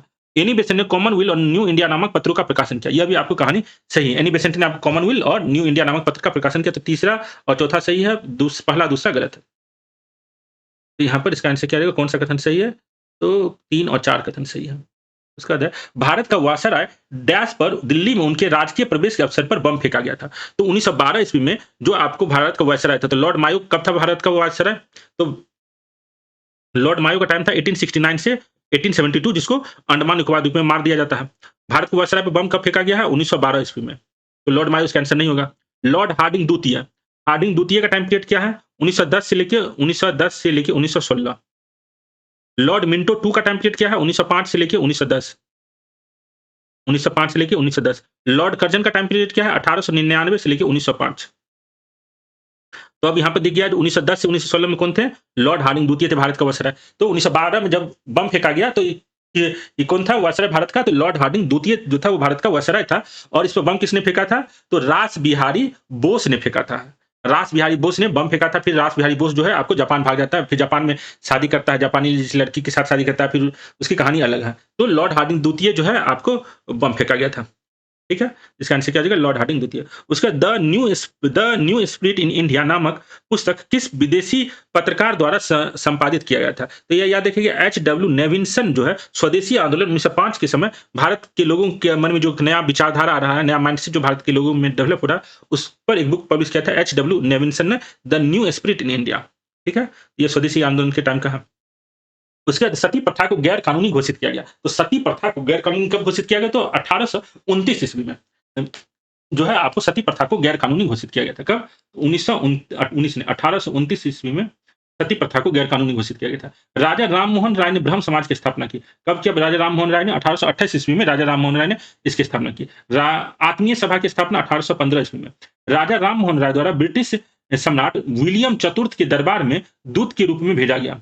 तो अकबर द्वितीय जो है, अकबर द्वितीय ने राजा राम मोहन राय को दूत के रूप में भेजा था। तो यह कब भेजा था? तो 1830 ईस्वी में। और इसी के बाद 1833 ईस्वी में इनका देहांत हो जाता है लंदन में ही।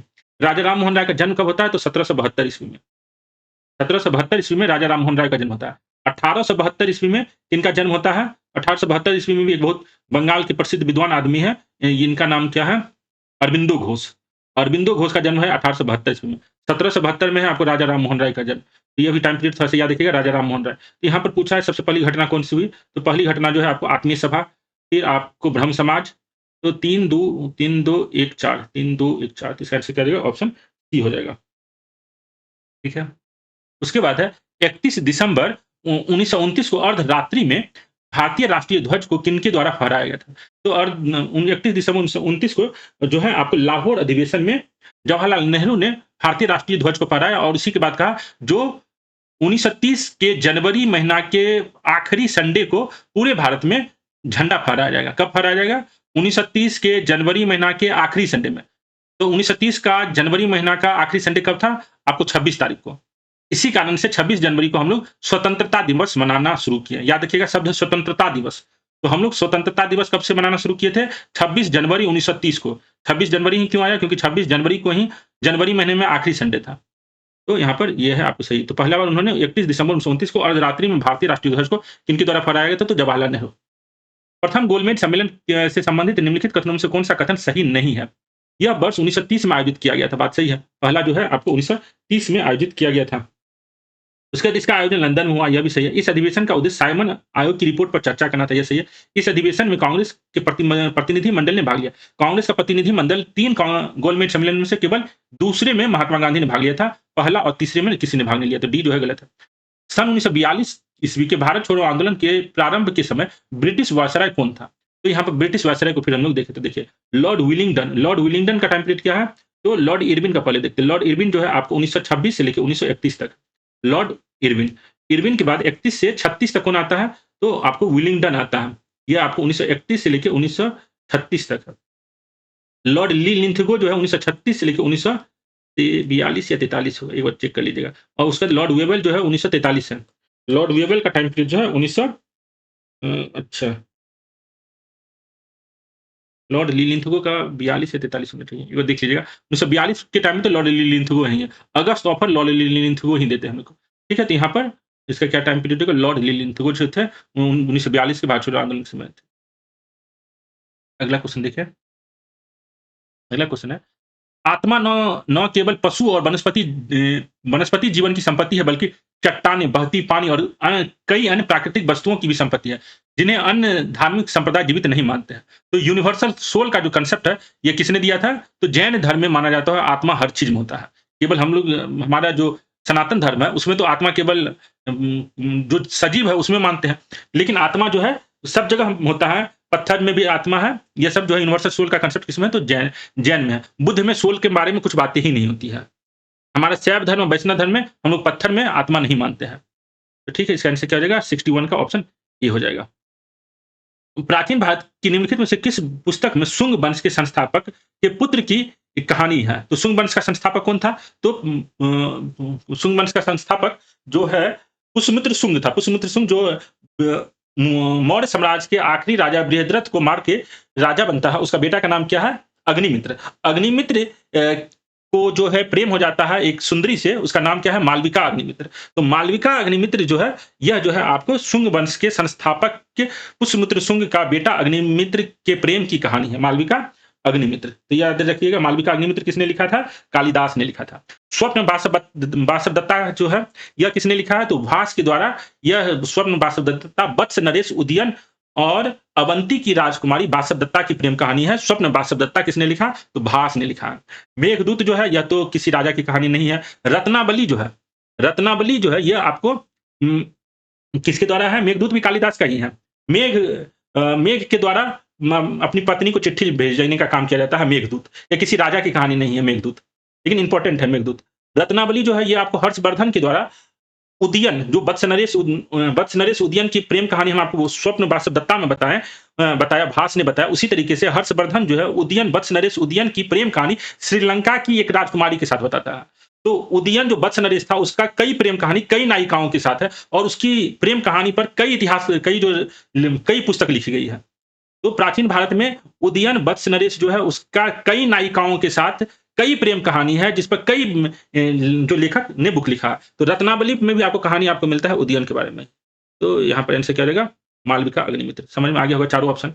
किस विद्वान ने धर्मपाल को उत्तर पथ स्वामी की उपाधि दी थी? तो धर्मपाल को उत्तर पथ स्वामी की उपाधि जो दिया है, यह है सोंडल ने। जो धर्मपाल का टाइम पीरियड क्या है? 1770 से लेके 1810, और गुजराती पोएट सोंडल ने उसे उत्तर पथ स्वामी की उपाधि दी। चौकीदारी आंदोलन के बारे में सही कथन क्या? इसकी शुरुआत बिहार में असहयोग आंदोलन के दौरान हुआ था। तो यहाँ पर जो है चौकीदारी मूवमेंट जो है आपको कब स्टार्ट हुआ है? असहयोग आंदोलन नहीं, ये है आपको सिविल डिसोबीडियंस मूवमेंट के टाइम का असहयोग आंदोलन नहीं है।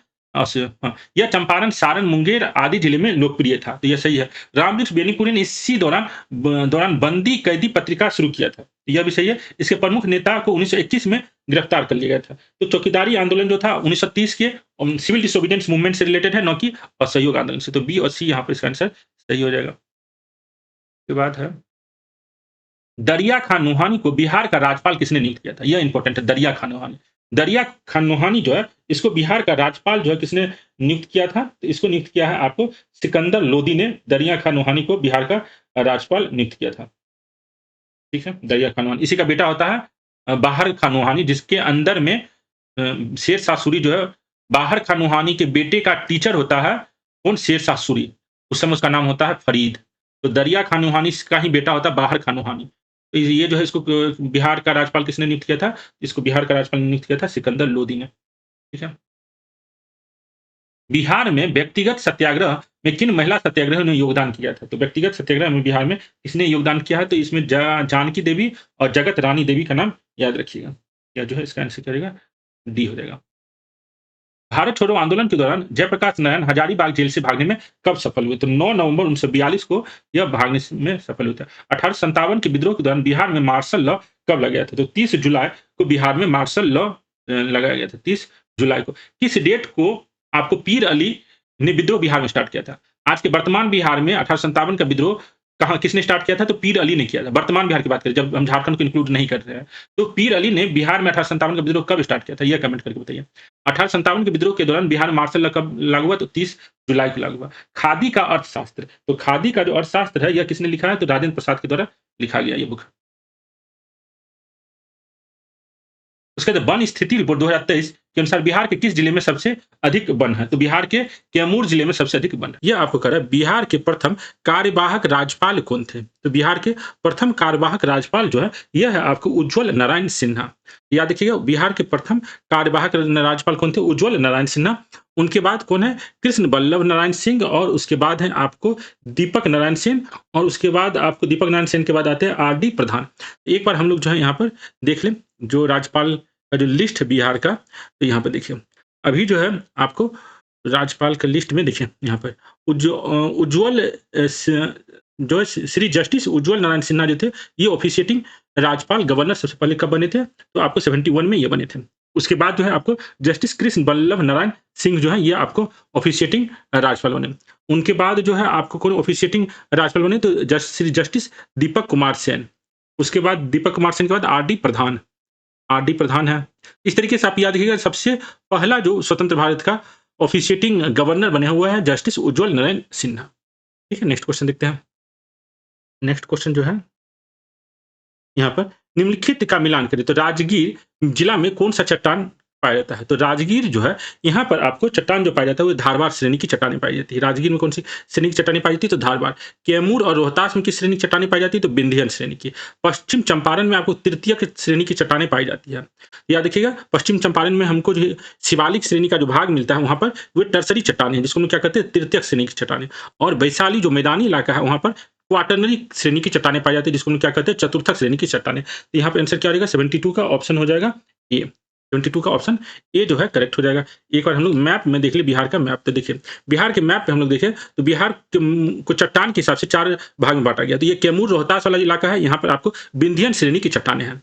उसके अलावा जो दक्षिण बिहार का ये वाला भाग, यहाँ पर धारवाड़ श्रेणी की चट्टानें हैं। पूरा मैदानी इलाका जो है बिहार का, वो क्वाटरनी चट्टान है। और जो आपको पश्चिम चंपारण में ही आपको केवल टर्सरी चट्टानें पाई जाती है। तो टर्सरी चट्टान जो है आपको बिहार का एकमात्र डिस्ट्रिक्ट कहाँ पर मिलता है? वो है पश्चिम चंपारण में। ठीक है, तो बिहार को चट्टान के हिसाब से 4 भाग में विभाजित किया गया है। उसके बाद बिहार के किस जलवायु क्षेत्र में सबसे कम वर्षा होता है? तो बिहार को 4 जलवायु क्षेत्र में बांटा गया है। बिहार को 4 जलवायु क्षेत्र में बांटा गया है। जोन 1, जोन 2, जोन 3, जोन 3 का ही 2 भाग है, जोन 3A, जोन 3B।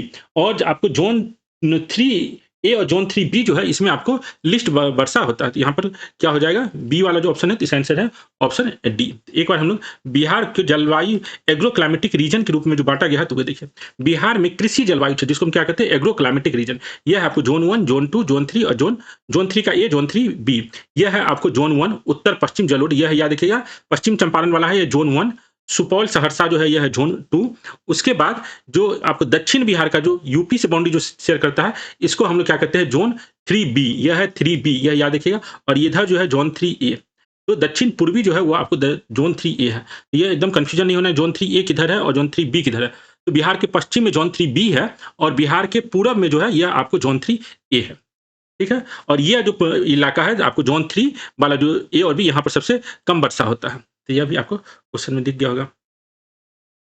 ठीक है, बिहार के किस जलवायु क्षेत्र में सबसे कम वर्षा होता है? तो यह है आपको जोन 3A और B में। उसके बाद बिहार राज्य के 4 शहरों में स्मार्ट सिटी मिशन के तहत जारी की गई राशि का सही क्रम क्या है? तो इस क्वेश्चन का आंसर तो मुझे कोई न्यूज़पेपर में नहीं मिला, लेकिन इसका जो सही आंसर एडिटोरियल दिया हुआ हम लोग यहाँ मान लेते हैं। तो 980 करोड़, 836 करोड़, 886 और 755 करोड़। तो भागलपुर के लिए स्मार्ट सिटी मिशन के तहत 980 करोड़, पटना के लिए 836 करोड़, मुजफ्फरपुर के लिए 886 करोड़ और बिहार शरीफ के लिए 755 करोड़ रुपया स्मार्ट सिटी मिशन के तहत जारी किया गया है। तो ठीक है, इसका आंसर हो जाएगा ऑप्शन सी। अगला क्वेश्चन जो है, बिहार आर्थिक सर्वेक्षण 2024-25 से निम्नलिखित सूची 1 और सूची 2 को मिलान करें। बिहार सरकार का राजकोषीय घाटा।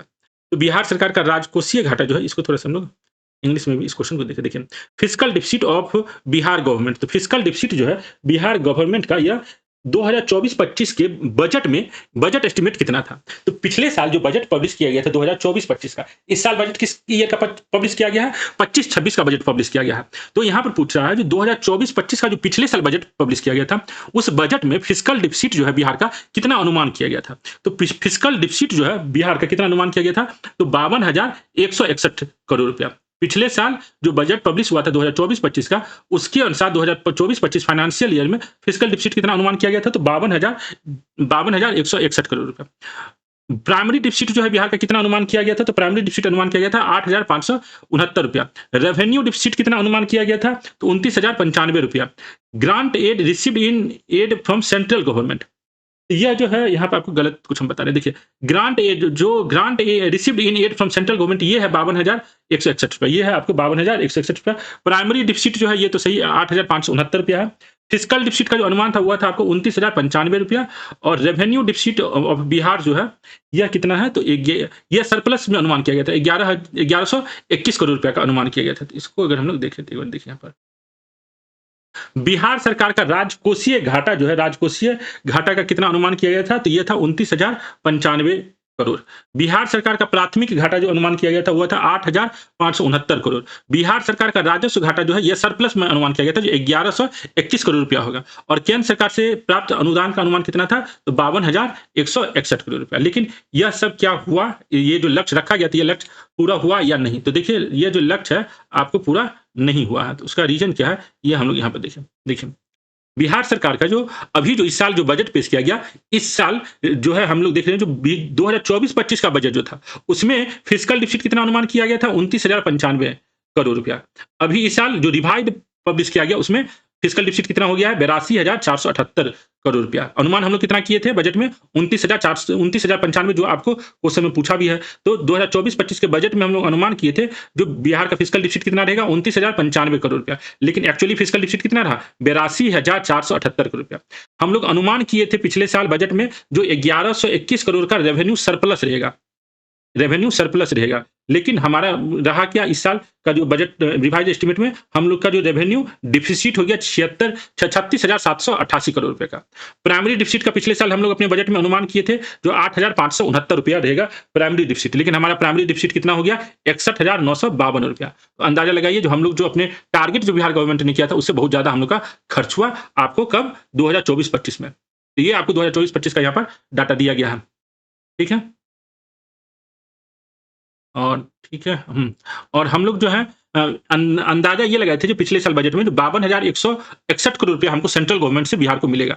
लेकिन बिहार को कितना मिला? 53,382 करोड़ रुपया। तो ये चारों जो इन्फॉर्मेशन क्वेश्चन में था, ये चारों इन्फॉर्मेशन हम आपको इस साल के बजट के स्क्रीनशॉट से दिखा दिए ताकि आपको समझ में आए जो किस पर क्वेश्चन आया था। तो बिहार का 2024-25 का जो बजट में क्या डाटा था, एक्चुअल रिवाइड जो इस साल बजट में पास किया गया है वह आ गया है। तो बजट में जो है क्या-क्या रहता है, किस-किस ईयर का डाटा रहता है? तो देखिए 2025-26 का जो बजट पास किया गया उसमें 23-24 का एक्चुअल डाटा, 24-25 का बजटेड डाटा, 24-25 का ही रिवाइज डाटा और 25-26 का बजट डाटा आता है। ठीक है? ये इन्फॉर्मेशन आपको समझ में आ गया होगा, ये बजट डाटा के बारे में। उसके बाद यहाँ पर निम्नलिखित का मिलान करने के लिए कह रहा है। तो मैकेंजी जो पहाड़ है, यह आपको मैकेंजी पहाड़ कहाँ पर है? तो मैकेंजी पहाड़ जो है आपको कनाडा में है। याद रखिएगा मैकेंजी कहाँ पर है? कनाडा में है। किलिमंजारो कहाँ पर है? तो किलिमंजारो जो है आपको अफ्रीका में है। माउंट मैकिनले जो है आपको नॉर्थ अमेरिका में है। और एपेनाइन जो है यह आपको कहाँ पर है? तो एपेनाइन जो है आपको इटली में है। तो यहाँ पर इसका आंसर क्या हो जाएगा? 76 का ऑप्शन बी हो जाएगा। तो यह सब जो पहाड़ है इसको एक बार हम लोग मैप में देखने का कोशिश करते हैं। तो मैप में अगर आप देखें तो देखिए यहाँ जो है ये वाला जो है नॉर्थ अमेरिका में यह कौन सा है? माउंट मैकेनली है। यहाँ पर जो है आपको जो अफ्रीका में कौन सा है? माउंट किलिमंजारो है। इटली में कौन सा है? तो इटली में एपिनाइन माउंटेन है। और कनाडा में कौन सा माउंटेन है, तो आपको मैकेंजी माउंटेन आपको कहाँ पर है, तो कनाडा में है। तो आज देखिए एआई की मदद से कितना आसानी से मैप में सारा इन्फॉर्मेशन देखना और स्क्रीनशॉट बनाना आसान काम हो गया है। तो यहाँ पर आपको जो है नॉर्थ अमेरिका में माउंट मैककिनली, कनाडा में आपको मैकेंजी माउंटेन, इटली में एपिनाइन माउंटेन और अफ्रीका में आपको कौन सा है, माउंट किलिमंजारो माउंटेन। ठीक है, नेक्स्ट क्वेश्चन देखें। उधवा रामसार स्थल भारत में किस राज्य में स्थित है? तो झारखंड में जो पहला रामसार साइट बनाया गया है वह कहाँ पर है, तो यह झारखंड का पहला रामसार साइट जो है वो उधवा रामसार स्थल है। बिहार का पहला रामसार साइट कौन सा बना था और कब बना था, यह कमेंट करके आप लोग जरूर बताइएगा। तो झारखंड का पहला रामसार स्थल कौन बना है, उधवा रामसार स्थल जो है झारखंड का पहला रामसार स्थल बना है। यह याद रखिएगा, झारखंड का पहला रामसार स्थल जो है बना है वो है उधवा। ये देखिए झारखंड का उधवा जो है आपको साहेबगंज डिस्ट्रिक्ट में है। यह जो है आपको रामसार स्थल बना है, ये झारखंड स्टेट का पहला Ramsar, it is the first Ramsar designated wetland from Jharkhand. ठीक है, झारखंड का पहला रामसार साइट का नाम क्या है, उधवा रामसार स्थल। ठीक है, नेक्स्ट क्वेश्चन देखिए। उसके बाद है असम की सीमा भूटान और म्यांमार से लगती है। तो याद रखिएगा असम की जो सीमा है भूटान से टच तो करता है, म्यांमार से टच नहीं करता है।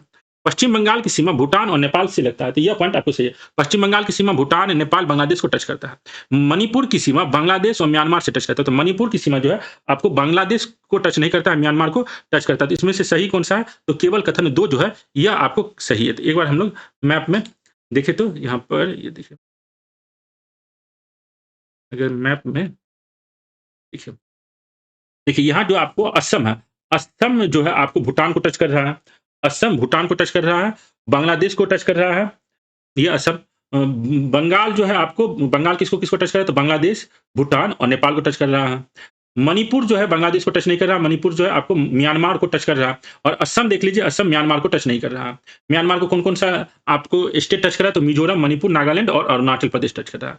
ऑप्शन में दिया हुआ था असम क्या म्यांमार को टच करता है, तो यहाँ पर हम लोग मैप में देख रहे हैं, तो असम जो है म्यांमार को टच नहीं कर रहा है। मणिपुर म्यांमार को टच कर रहा है, बांग्लादेश को टच नहीं कर रहा है। असम जो है बांग्लादेश को टच कर रहा है, भूटान को टच कर रहा है। तो यह जो है नॉर्थ ईस्ट का मैप बेस्ड क्वेश्चन कई बार पूछा गया है, आपको नॉर्थ ईस्ट का आइडिया अच्छी तरीके से होना चाहिए। उसके बाद निम्नलिखित का मिलान करें, तो लाल कॉलर, तो किस प्रकार का कौन सा आदमी किस प्रकार के जॉब में काम कर रहा है, उस आधार पर उस श्रमिक को red collar job, blue collar job worker कहा जाता है। तो देखिए यहाँ पर जो हम लोग हैं, रेड कॉलर वर्कर किसको कहा जाता है, तो जो माइनिंग एक्टिविटी से जुड़ा हुआ, जो माइनिंग एक्टिविटी से, प्राइमरी सेक्टर की एक्टिविटी से जुड़ा हुआ, उसको हम लोग क्या कहते हैं, रेड कॉलर वर्कर कहते हैं। तो रेड कॉलर वर्कर जो है यहाँ पर कौन हो गया, आपको श्रम शारीरिक क्रम से। व्हाइट कॉलर वर्कर में मैनेजमेंट के आदमी आते हैं, फाइनेंशियल कंसल्टेंट आते हैं। तो सफेद में कौन सा हो जाएगा, आपको सफेद में आ जाएगा प्रबंधन करने वाले। उसके बाद है मैनुअल, एक सेकेंड इंग्लिश में देखना होगा, नहीं तो यहाँ पर जस्ट तो आपको रेड कलर का जो है वो है आपको प्राइमरी सेक्टर में जो काम करता है उसको हम लोग क्या कहते हैं, रेड कलर का। तो रेड कलर में आपको प्राइमरी सेक्टर वर्कर आएगा। व्हाइट कलर में आता है आपको मैनेजमेंट का जो है आपको व्हाइट कलर। और स्किल्ड, हाईली स्किल्ड जो है वो आपका आता है गोल्ड कलर में, और ब्लू कलर में आता है आपको मैनुअल लेबर। तो ये याद रखिएगा, यहाँ पर इसका आंसर क्या जाएगा, ऑप्शन डी, 1 का 1, 2 का 3 और सी का 2। और ये इस तरीके से आपको जो कॉलर वो टाइप का वर्कर है, red collar worker primary sector, white collar management में जो भाग है, और गोल्ड कॉलर जो है आपको स्किल्ड, और ब्लू कॉलर जो है आपको मैनुअल लेबर। उसका निम्नलिखित में से कौन सा कथन सही नहीं है, महानदी छत्तीसगढ़ पठार से निकलता है। तो महानदी नदी जो है ये आपको छत्तीसगढ़ पठार से निकलता है, ये आपका एनसीईआरटी क्लास 11 की ज्योग्राफी में दिया गया है। कृष्णा नदी सह्याद्री में महाबलेश्वर के पास से निकलती है, यह भी सही है। नर्मदा नदी विंध्य पर्वत से निकलता है, तो नर्मदा नदी जो है आपको अमरकंटक, मेकाल पर्वत में अमरकंटक की चोटी जो आपको सतपुरा का भाग है उससे निकलता है, न कि बिंद से निकलता है। कावेरी नदी कर्नाटक में ब्रह्मगिरी पहाड़ियों से निकलती है, तो यह पॉइंट जो है आपको कावेरी नदी के कॉन्टेक्स्ट में सही दिया गया है। तो यहाँ पर देखिए, ये आपके एनसीईआरटी क्लास 11 का जो ज्योग्राफी है उसमें ये सब दिया है। Krishna is the second largest east following peninsular river which rises from Mahabaleshwar in Sahyadri. तो कृष्णा नदी कहाँ से निकलती है, तो महाबलेश्वर सह्याद्री से कृष्णा नदी निकलती है। महानदी रिवर जो है, अभी कृष्णा नदी के बारे में बताया, जो ये आपको महाबलेश्वर सह्याद्री से इसका उद्गम होता है कृष्णा नदी का। महानदी जो है, महानदी कहाँ से निकलती है, तो रायपुर डिस्ट्रिक्ट ऑफ छत्तीसगढ़ से निकलती है, रायपुर डिस्ट्रिक्ट ऑफ छत्तीसगढ़ से निकलती है। नर्मदा नदी कहाँ से निकलता है, तो अमरकंटक की प्लेट्यू से निकलता है, जो मेकाल हिल का भाग है और ये सतपुरा में है। तो following the rift valley between the Satpura in the south and the Vindhyachal range in the north. तो जहाँ से नर्मदा निकलता है वहीं से सोन नदी में निकलता है। और कावेरी का कहाँ पे, तो Kaveri rises in Brahmagiri hill of the Kodagu district in Karnataka. तो यहीं पर आपको ऑप्शन में था, तो कावेरी याद रखिएगा, ब्रह्मगिरी हिल कर्नाटक से निकलता है। नर्मदा जो है अमरकंटक की अमरकंटक के चोटी से निकलता है, अमरकंटक प्लेट्यू से निकलता है। महानदी जो है छत्तीसगढ़ प्लेट्यू से निकलता है, और कृष्णा नदी जो है आपको महाबलेश्वर इन सह्याद्री से कृष्णा नदी का उद्गम स्थल है। तो यह जो चारों ऑप्शन था, यह इंपॉर्टेंट है आपको भारत की नदियों का। इसमें विंध्य से निकलती है नर्मदा, यह कथन गलत है। निम्नलिखित में से कौन सा जल डमरूमध्य भूमध्य सागर को अटलांटिक महासागर से जोड़ता है? तो कौन सा स्ट्रेट जो है आपको भूमध्य सागर को अटलांटिक महासागर से जोड़ता है? तो यह जो है आपको कौन सा है? तो स्टेट ऑफ जिब्राल्टर है। स्टेट ऑफ जिब्राल्टर है। मलक्का नहीं है, बाब अल मंदब नहीं है, बेरिंग स्टेट नहीं है। तो यह जो चारों स्टेट है, इसको अगर हम लोग एक बार देखें तो कहाँ-कहाँ लोकेशन है, तो देखिए ये जो आपको रसिया और अमेरिका का रसिया और अमेरिका का अगर यहाँ पर हम देखें तो यहाँ पर कौन-सा बियरिंग स्टेट है। ये रसिया और अमेरिका के बीच में स्टेट है। यहाँ पर जो आप दिख रहा है ये आपको अटलांटिक ओशियन और मेडिटेरियन सी के बीच में कौन-सा है? तो स्टेट ऑफ जिब्राल्टर है। इंडोनेशिया के पास यहाँ पे जो है स्टेट ऑफ मलक्का है। और रेड सी और इंडियन ओशियन के बीच में कौन-सा स्टेट है? तो बाब अल मंदब है। रेड सी यहाँ पे ये रेड सी है, यहाँ पर ये इंडियन ओशियन है, यहाँ पे कौन-सा है? बाब अल मंदब है। तो यह जो स्टेट है, ये आपको यहाँ पर समझ में आ गया होगा। बाब अल मंदब जो है रेड सी और इस इंडियन ओशन के बीच में है। ठीक है? ये चारों जो स्टेट था इसके लोकेशन आपको दिख गया। उसके बाद काली मिट्टी को रेगुर मिट्टी के नाम से जाना जाता है, तो यह पॉइंट सही है। काली मिट्टी को रेगुर मिट्टी कहा जाता है। उसरा मिट्टी शुष्क और अर्ध शुष्क क्षेत्र में पाया जाता है। उसरा मिट्टी सलाइन मिट्टी को उसरा मिट्टी कहते हैं, जो शुष्क और अर्ध शुष्क क्षेत्र में पाया जाता है। पीट मिट्टी भारी वर्षा उच्च आर्द्रता वाले क्षेत्र में पाया जाता है। तो यह जो तीनों मिट्टी के बारे में बताया गया, यह इन्फॉर्मेशन आपको सही है। तो एक बार हम लोग इस इन्फॉर्मेशन को इंग्लिश में भी देख लें। Black soil is known as regur soil, तो यह इन्फॉर्मेशन आपके एनसीईआरटी में दिया गया है। Usara soil occur in arid and semi arid region, यह पॉइंट आपको सही है। Peaty soil are found in heavy rainfall and high humidity area, तो यह तीनों पॉइंट जो दिया गया यहाँ पर 82 का वह सही है। तो एक बार हम लोग एनसीईआरटी में ढूंढ के देखिए ये सब पॉइंट लिखा गया है कि नहीं लिखा गया है। तो देखिए आपको एनसीईआरटी में यहाँ पर लिखा गया है, जो ब्लैक सॉइल को हम लोग क्या कहते हैं? रेगुर सॉइल भी कहते हैं। ब्लैक सॉइल को ब्लैक कॉटन सॉइल भी कहते हैं। यहाँ से ब्लैक सॉइल के बारे में इन्फॉर्मेशन सही है। उसके बाद सेलाइन सॉइल होता है, सेलाइन सॉइल जिसमें आपको नमक का मात्रा ज्यादा होता है, उसको उसरा सॉइल भी कहते हैं। और यह जो है आपको उसरा सॉइल के बारे में जो दिया गया है, यह आपको बिकॉज ऑफ ड्राई क्लाइमेट होता है। They are infertile, they occur in arid and semi arid region in water logged and swampy areas. तो यहाँ पर जो आपको ऑप्शन में था, जो सेलाइन सॉइल जो है कहाँ पर पाया जाता है? तो they occur in arid and semi arid region and water logged and swampy areas. तो यहीं से आपको ऑप्शन बनाया गया है, ये सही है। उसके बाद जो पीटी सॉइल है, यह सॉइल कहाँ पर है? तो they are found in areas of heavy rainfall and high humidity where there is a good growth of vegetation. तो जहाँ पर बहुत ज्यादा बारिश होता है, हाई ह्यूमिडिटी होता है, वहाँ पर आपको किस प्रकार का सॉइल मिलता है? तो पीटी सॉइल मिलता है। तो पीटी सॉइल का लोकेशन भी आपको एनसीईआरटी में दिया है, तो आपको याद रखना है। सेलाइन सॉइल का नाम है उसरा सॉइल, यह भी आपको याद रखना है। कहाँ होता है? तो एरिड सूखा और अर्ध सूखा वाली जगह पर होता है। और ब्लैक सॉइल को रेगुर सॉइल कहते हैं, इसको ब्लैक कॉटन सॉइल भी कहते हैं। यह नाम एकदम जरूर आपको याद होना चाहिए। ब्लैक सॉइल को सेल्फ प्लॉइंग सॉइल भी कहते हैं। तो यह सारा इन्फॉर्मेशन आपको एनसीईआरटी से में दिया गया है, तो आपको यहाँ पर यह याद रखना होगा। उसके बाद है निम्नलिखित द्वीपों को दक्षिण से उत्तर की ओर व्यवस्थित करें। तो दक्षिण से उत्तर की ओर द्वीप को अगर व्यवस्थित करना है, तो यहाँ पर सबसे पहला कौन सा आएगा? मेडागास्कर आएगा। मेडागास्कर के बाद कौन सा आएगा? मॉरिशस आएगा। मॉरिशस के बाद कौन आएगा? मालदीव। और सबसे उत्तर में क्या हो जाएगा? लक्षद्वीप हो जाएगा। तो यह जो है, इसको एक बार अगर हम लोग देखें मैप में, तो देखिए यह है आपको मेडागास्कर, यहाँ पर है मॉरिशस, मॉरिशस से ऊपर में है मॉरिशस से ऊपर में है मालदीव, मालदीव के ऊपर में है आपको लक्षद्वीप। तो दक्षिण से उत्तर की ओर अगर हम लोग देखें, तो सबसे पहले यहाँ मेडागास्कर, मॉरिशस, मालदीव और लक्षद्वीप। ठीक है, नेक्स्ट देखिए, निम्नलिखित में से कौन सी ठंडी जलधारा नहीं है? तो ओशियन करंट जो है उसको हम लोग दो भाग में बांटे हैं, हॉट करंट और कोल्ड करंट। यहाँ पर कह रहा है जो ठंडी जलधारा नहीं है, अर्थात गर्म है, हॉट वाटर करंट है या वार्म वाटर करंट है। तो याद रखिएगा, California current, canary current, Humboldt current जिसको पेरू करंट भी कहते हैं, यह तीनों जो है आपको ठंडा करंट है। एंटिलीज धारा जो है यह आपको कौन सा है? गर्म करंट है। इसको भी अगर हम लोग एनसीईआरटी में ढूंढें, ये इन्फॉर्मेशन दिया गया है कि नहीं, तो देखिए एनसीईआरटी का यह मैप है और यहाँ पर बताया गया है जो करंट जो है ओशियन करंट को हम लोग दो भाग में बांटते हैं, कोल्ड करंट और वार्म करंट। तो यहाँ पर जो ब्लू वाला है वो कौन सा है? कोल्ड करंट है। तो हम्बोल्ट करंट या पेरू करंट जो आपको साउथ अमेरिका के पास बहता है, ये कौन सा ठंडा करंट है। कैलिफोर्निया करंट जो ऑप्शन में था, ये कौन सा करंट है? यह आपको ठंडा करंट है।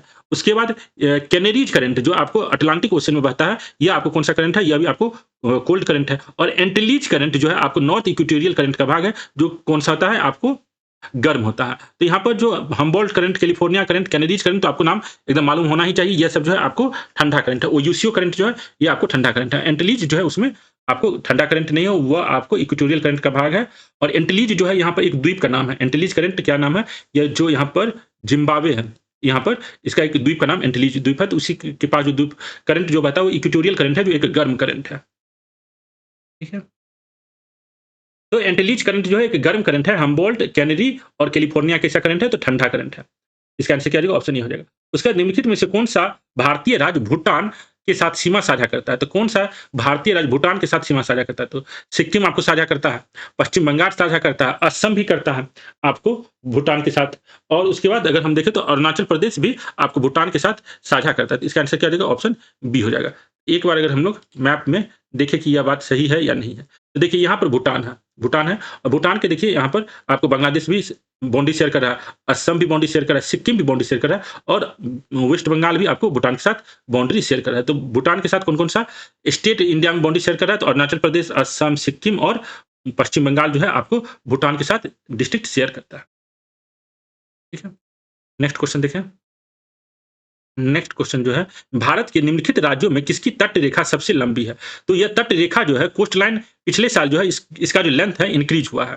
तो और अभी जो है भारत में सबसे ज़्यादा तट रेखा किस स्टेट की लंबी है? तो यह गुजरात, पहले भी गुजरात का ही था, अभी भी गुजरात का ही है। तो एक बार हम लोग डिस्ट्रिक्ट वाइज़ जो इस कोस्ट लाइन का लेंथ है उसको अगर हम लोग देखें तो देखिए, अभी जो है भारत का जो कोस्ट लाइन है उसका लेंथ कितना है? 11,098 किलोमीटर, 11,098 किलोमीटर। पहले हम लोग कितना पढ़ते थे? 7,516 किलोमीटर पढ़ते थे। लेकिन 2024 में नया जो कैलकुलेशन किया गया है उसके आधार पर इंडिया का टोटल कोस्ट लाइन कितना है? 11,098 किलोमीटर है। और इसमें सबसे ज़्यादा किस स्टेट में है? तो गुजरात में है। 2,340 किलोमीटर का कोस्ट लाइन गुजरात में है। और नंबर 2 पर कौन-सा है? तो तमिलनाडु, नंबर 3 पर आंध्र प्रदेश, नंबर 4 पर महाराष्ट्र। तो याद रखिएगा सबसे ज़्यादा कोस्ट लाइन गुजरात, फिर तमिलनाडु, गुजरात, तमिलनाडु, जीटीईएम, गुजरात, तमिलनाडु, उसके बाद आंध्र प्रदेश, उसके बाद महाराष्ट्र का कोस्ट लाइन है और टोटल भारत का कोस्ट लाइन का लेंथ कितना है? 11,098 किलोमीटर है। ठीक है? नेक्स्ट क्वेश्चन देखें, मक्का का सर्वाधिक उत्पादन भारत में कहाँ पर होता है? तो मक्का का सर्वाधिक उत्पादन जो है भारत में कहाँ पर होता है? तो कर्नाटक में होता है। मक्का एक इंपॉर्टेंट फसल है भारत का, इसका सबसे सर्वाधिक उत्पादन कहाँ होता है? तो कर्नाटक में होता है। याद रखिएगा कर्नाटक। उसके बाद जो है मध्य प्रदेश नंबर 2 में है।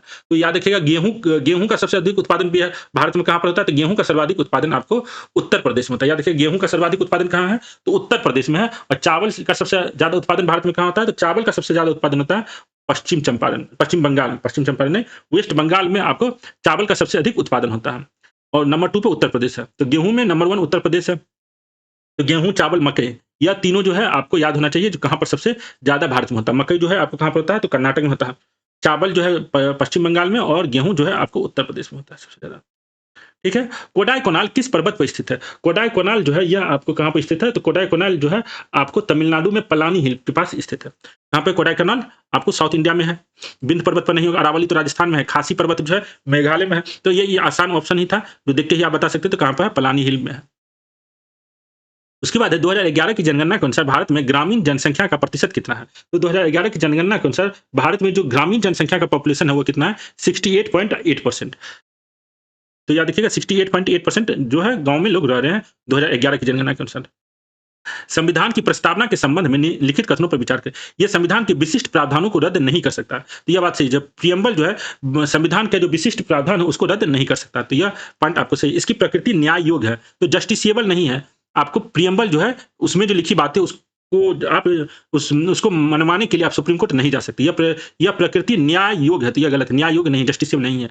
यह पंडित जवाहरलाल नेहरू द्वारा संविधान सभा में प्रस्तुत उद्देश्य प्रस्ताव का संविधान में मूर्त रूप है। तो यह आपको सही बात है। इसका संशोधन नहीं किया जा सकता है। तो संविधान की प्रस्तावना का संशोधन एक बार किया जा चुका है। इसमें से कौन-कौन सा गलत है? 2 और 4 गलत है।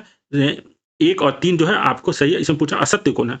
तो 2 और 4 जो है असत्य है, तो इसका आंसर क्या हो जाएगा? ऑप्शन सी हो जाएगा प्रियम्बल के बारे में। इसको अगर इंग्लिश में देखें, ये देखिए इसको प्रियम्बल को अगर हम लोग it can not repeal the specific provision of constitution. तो प्रियम्बल जो है किसी भी प्रोविजन जो है कॉन्स्टिट्यूशन उसको रिपील नहीं कर सकता। यह बात सही है।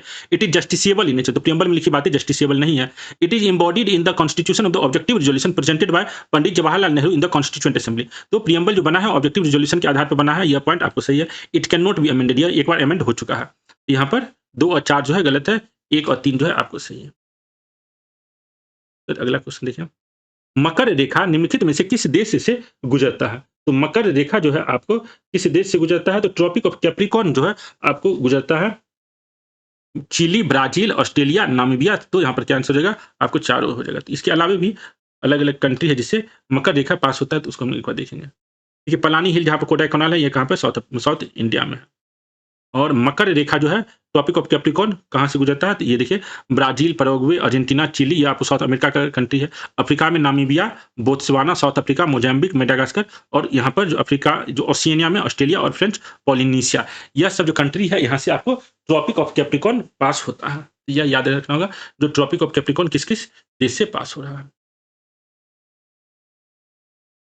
वहाँ उसका सूची 1 को सूची 2 से मिलान के लिए, तो मंत्रिमंडलीय प्रणाली, तो एक बार इंग्लिश में देखिए पहले। तो देखिए कैबिनेट सिस्टम का जो प्रोविज़न हम अपने कॉन्स्टिट्यूशन में कहाँ से लिए हैं, तो ब्रिटेन के कॉन्स्टिट्यूशन से कैबिनेट प्रोविज़न लिए हैं।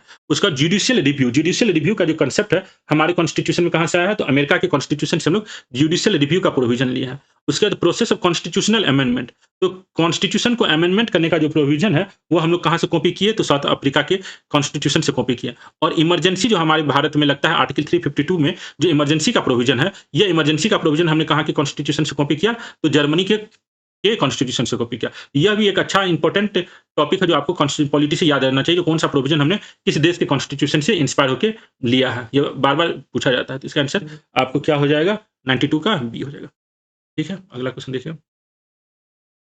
तो मंत्रिमंडलीय प्रणाली जो है ब्रिटेन से, न्यायिक पुनरावलोकन अमेरिका से, संविधान संशोधन की प्रक्रिया दक्षिण अफ्रीका से, और आपातकाल हम लोग कहाँ से लिए हैं, तो जर्मनी से लिए हैं। नए अखिल भारतीय सेवाओं के सृजन का अधिकार किसको दिया गया है, तो न्यू ऑल इंडिया सर्विस का जो अधिकार दिया गया है, न्यू ऑल इंडिया सर्विस बनाने का अधिकार किसको दिया गया है, तो केवल और केवल राज्यसभा को दिया गया है। केवल और केवल राज्यसभा को कोई भी सर्विस को ऑल इंडिया सर्विस बनाने का अधिकार दिया गया है। तो कौन सा आर्टिकल है, तो आर्टिकल 312 312 आर्टिकल में संविधान जो है राज्यसभा को इंपावर करता है, जो किसी भी जो कोई भी जो जॉब है उसको ऑल इंडिया सर्विस घोषित किया जा सकता है। और यही आर्टिकल 312 ही कहता है जो आईएएस ऑफिसर और आईपीएस ऑफिसर जो है जो सर्विस है, इंडियन एडमिनिस्ट्रेटिव सर्विस और इंडियन पुलिस सर्विस जो है, आपको कौन सा टाइप का सर्विस है, तो ऑल इंडिया सर्विस है। इसके अलावा जो कोई ऑल इंडिया सर्विस बनेगा उसको भी बनाने का अधिकार किसको दिया गया है, तो काउंसिल ऑफ स्टेट को दिया गया है। Council of State has declared by resolution supported by not less than 2/3 of the members present in voting that it is necessary। तो अगर काउंसिल ऑफ स्टेट अर्थात राज्यसभा के मेंबर 2/3 मेंबर प्रेजेंट और जो वोट कर रहे हैं वो अगर चाहेंगे तो कोई भी सर्विस को ऑल इंडिया सर्विस बनाया जा सकता है। ये कहाँ पर लिखा गया है, तो आर्टिकल 312 में लिखा गया है। तो नए अखिल भारतीय सेवाओं के सृजन का अधिकार किसको दिया गया है, तो केवल राज्यसभा को दिया गया है। ठीक है, अगला क्वेश्चन है, भारतीय संसद द्वारा वर्ष 2010 में राष्ट्रीय हरित न्यायाधिकरण अधिनियम पारित किया गया। तो यह जो है पॉइंट आपको यहाँ पर 2010 में जो है ग्रीन ट्रिब्यूनल एक्ट पास किया गया है, यह पॉइंट आपको सही है। संविधान के अनुच्छेद 21 के तहत प्रत्येक सरकार का वह दायित्व है वो अपने नागरिकों को स्वच्छ और स्वस्थ पर्यावरण उपलब्ध कराए। तो यह जो है आपको अनुच्छेद 21 के तहत यह सरकार का काम है जो नागरिकों को स्वस्थ और स्वच्छ इन्वायरमेंट दे। इसी के तहत आपको 2010 में जो है नेशनल ग्रीन ट्रिब्यूनल एक्ट बनाया गया था। यह दोनों पॉइंट जो है यहाँ पर आपको सही है। भारत के निम्नलिखित राष्ट्रपतियों पर विचार करें। तो भारत का जो राष्ट्रपति पर विचार करने का उनके पदासीन होने का सही क्रम क्या है, तो राष्ट्रपति को हमको क्रोनोलॉजिकली अगर देखें तो यहाँ पर जो है डॉक्टर जाकिर हुसैन जो है आपको 67 टू 69 डॉक्टर जाकिर हुसैन। उसके बाद जो है बीवी गिरी का टाइम क्या है, तो 69 टू 74। बीवी गिरी का टाइम पीरियड क्या है, 69 टू 74। फखरुद्दीन अली अहमद का टाइम पीरियड क्या है, 74 टू 77। और उसके बाद जो नीलम संजीव रेड्डी है उनका टाइम पीरियड क्या है, 77 टू 82। तो भारत के जो राष्ट्रपति है यहाँ पर सबसे पहले कौन से हो गए, 60 डॉक्टर जाकिर हुसैन, 3-4-1-2। तो 3-4-1-2 क्या हो जाएगा, ऑप्शन सी हो जाएगा। ठीक है, उसके बाद संविधान के 101वें संविधान संशोधन अधिनियम 2016 के द्वारा देश में वस्तु और सेवा कर लागू किया गया। तो यह पॉइंट सही है। आपको कॉन्स्टिट्यूशन के 101 नहीं था, वह जीएसटी जो हम लोग लागू किए हैं वह जो है, हाँ 101 जीएसटी 101 ही है। जीएसटी 101 है। महिला को जो आरक्षण दिया है वह 106 अभी आखिरी अमेंडमेंट है। तो संविधान का 101वां संविधान संशोधन के द्वारा हम लोग जीएसटी लागू किया। अभी जीएसटी 2.2 आया है जो न्यूज में भी है। उसके बाद किसके द्वारा संविधान में एक नया, इसके द्वारा संविधान में एक नया अनुच्छेद 279 ए जोड़ा गया। यह पॉइंट आपको सही है। इसके अलावा आपको 246 ए भी आपको जोड़ा गया है। तो यहाँ पर जो जीएसटी के कॉन्टेक्स्ट में जो यहाँ पर दिया गया है दोनों पॉइंट जो है आपको सही है। ठीक है, ऑप्शन सी इसका सही हो जाएगा। उसके बाद है भारत के नए संसद भवन जिसका उद्घाटन 28 मई 2023 को किया गया का डिजाइनर कौन है, तो इसके डिजाइनर का नाम याद रखिएगा, बिमल पटेल ने यह नया संसद भवन को डिजाइन किया है। राज्य के महाधिवक्ता पद का प्रावधान संविधान के अनुच्छेद डैश में किया गया है। तो आपको स्टेट में जो एडवोकेट जनरल होता है, उसका प्रावधान किस आर्टिकल में है? तो आर्टिकल 165 में एडवोकेट जनरल का बात किया गया है। करों और सरकारी कामकाज के निर्वाह में हुई अन्य प्राप्तियों से संघीय सरकार को प्राप्त व समूचा राजस्व जमा होता है। इस क्वेश्चन के पहले इंग्लिश में देखिए क्या लिखा है। The entire revenue received by the union government from taxes and other received in the discharge of government function is collected। तो सरकार को जो भी रेवेन्यू प्राप्त होता है, चाहे वो टैक्स से हो या कहीं से, वो सारा पैसा कहाँ पर जाता है? तो वो कंसोलिडेटेड फंड ऑफ इंडिया में जाता है। The entire revenue received by the union government from taxes and other receipt कहाँ पर जाता है? तो आर्टिकल 266 के अनुसार जो है सरकार का सारा पैसा कहाँ जाता है? तो कंसोलिडेटेड फंड ऑफ इंडिया में जाता है। तो इसका आंसर क्या रहेगा? ऑप्शन बी हो जाएगा, भारत की संचित निधि में जाता है। करों और सरकारी कामकाज के निर्वाह में। उसके बाद सीआईए किस देश की गुप्तचर एजेंसी है? तो सीआईए जो है ये आपको अमेरिका का गुप्तचर एजेंसी है, यूनाइटेड स्टेट्स ऑफ अमेरिका का। सीआईए का फुल फॉर्म क्या है? तो सेंट्रल इंटेलिजेंस एजेंसी, तो यूएसए इसका आंसर हो जाएगा। उसके बाद जो है भारत में एक वित्तीय वर्ष 1 अप्रैल से 31 मार्च तक माना जाता है। यह बात 100% सही है। जीडीपी में शामिल घरेलू शब्द में भारत के बाहर अवस्थित भारत के दूतावास और सैनिक अड्डे भी शामिल होते हैं। तो यह बात सही है। जीडीपी जिसको हम लोग क्या कहते हैं? Gross domestic product. तो डोमेस्टिक शब्द का मतलब जो है केवल भारतीय जमीन से ही नहीं है, भारत का दूतावास जो है वह भी भारत का ही जमीन कहलाता है, और भारत का जो सैनिक अड्डा भी भारत देश के बाहर है, वह भी भारत का ही जो है इकोनॉमिक सॉवरेनिटी वहां पर माना जाता है। तो दोनों पॉइंट आपको यहाँ पर सही है। 101 का ऑप्शन क्या हो जाएगा? ऑप्शन सी हो जाएगा, 101 का। ठीक है। उसके बाद जो क्वेश्चन है यहाँ पर ओलिरो कल्चर। तो ओलिरो कल्चर जो है ये आपको किससे संबंधित है? तो यह है आपको फलों के उत्पादन से संबंधित है। एपी कल्चर किससे संबंधित है? तो मधुमक्खी पालन से संबंधित है। नहीं, ओलिरो कल्चर जो हुआ आपको वेजिटेबल सब्जियों के उत्पादन से है। ओरिलो कल्चर जो है सब्जी के उत्पादन से, फलों के उत्पादन से नहीं है। एपी कल्चर जो है वो आपको मधुमक्खी पालन से है। यह पॉइंट आपको सही है। और मोरी कल्चर जो है यह आपको किससे है? यह आपको सिल्क वार्म से संबंधित है। तो यहाँ पर रेशम कीट, ग्रोइंग मलबरीज फॉर सिल्क वार्म। तो यह जो है मलबरीज के मोरिकल्चर जो है ग्रोइंग मलबरीज फॉर सिल्क वार्म से है, रेशम कीट के पालन से नहीं है। तो इसमें यह जो है आपको केवल 2 वाला सही है, पहला और तीसरा गलत है। ओरिलो कल्चर फल का नहीं होना चाहिए, सब्जी होना चाहिए। मोरी कल्चर जो है यह आपको मलबरीज के ग्रो करने से, रेशम कीट के पालन से नहीं है। तो इसमें सही आंसर क्या हो जाएगा? आपको ऑप्शन बी हो जाएगा। केवल एपी कल्चर वाला कनेक्शन सही है। सेल कंपनियां एक ऐसी कंपनी होती है जो केवल कागजों पर ही विद्यमान होती है। तो यह पॉइंट आपको सही है। सेल कंपनी जो है बड़े-बड़े जो नेता होते हैं, जिसके पास काला धन होता है, वो सेल कंपनी बनाता है, ब्लैक मनी को व्हाइट मनी में कन्वर्ट करने के लिए। इस कंपनी का प्रयोग काले धन को सफेद धन बनाने के लिए किया जाता है। तो यह दोनों पॉइंट जो है आपको सेल कंपनी के बारे में सही है। अनवरत योजना का प्रतिपादन किनके द्वारा किया गया था और इसका समय काल क्या था? तो जो रोलिंग प्लान है, रोलिंग प्लान आपको जनता पार्टी गवर्नमेंट के दौरान लाया गया था। तो रोलिंग प्लान का टाइम पीरियड क्या था? तो रोलिंग प्लान का टाइम पीरियड था आपको 1978 टू 1980, 1978 टू 1980 के टाइम पे था। और रोलिंग प्लान जो भारतीय प्लानिंग कमीशन की हिस्ट्री में हम लोग रोलिंग प्लान पढ़ते हैं। यह रोलिंग प्लान को किसने प्रतिपादित किया था? तो गुन्नार मिर्डाल, इनका एक बुक था, उनका बुक का क्या नाम था? एशियन ड्रामा, जिसमें रोलिंग प्लान या कंटिन्यूअस प्लान के बारे में बताया गया था। तो जब तक कांग्रेस पार्टी का शासन भारत में था, तब तक पंचवर्षीय योजना की बातें हो रही थी।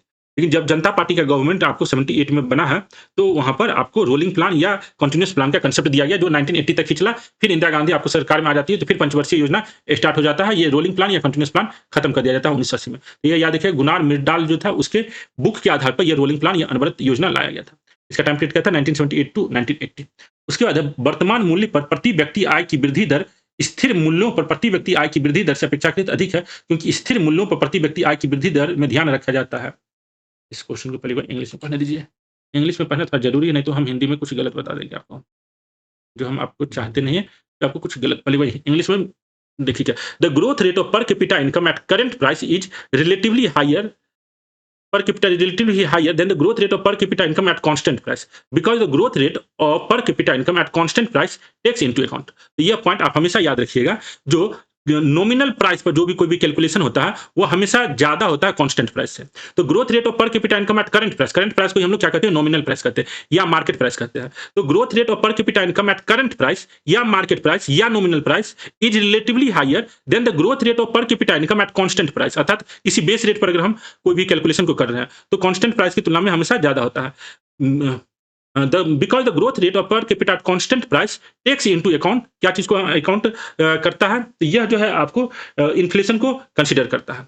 तो बेस रेट पर जब हम कैलकुलेट करते हैं तो इन्फ्लेशन को कंसिडर करता है। तो because the growth rate of per capita income at constant price takes into account inflation, population growth को इंक्लूड नहीं करता, ग्रोथ ऑफ प्राइस लेवल को नहीं करता, rate of increase of wage rate को इंक्लूड नहीं करता। तो यह जो है आपको, जैसे मान लीजिए भारत का जीडीपी अगर नॉमिनल रेट पर करे, नॉमिनल रेट पर या मार्केट रेट पर 10% है, तो कांस्टेंट रेट पर कितना होगा, लगभग 8-7% होता है। ये डिपेंड करता है जो इन्फ्लेशन कितना है, उस आधार पर आपको मार्केट रेट और कांस्टेंट रेट पे डिफरेंस दिखेगा। तो यहाँ पर क्या आंसर होगा, वर्तमान मूल्यों पर प्रति व्यक्ति आय की वृद्धि दर स्थिर मूल्यों पर प्रति व्यक्ति आय की वृद्धि दर से अपेक्षाकृत अधिक है, क्योंकि स्थिर मूल्यों पर प्रति व्यक्ति आय की वृद्धि दर में ध्यान रखा जाता है मुद्रास्फीति की वृद्धि दर का।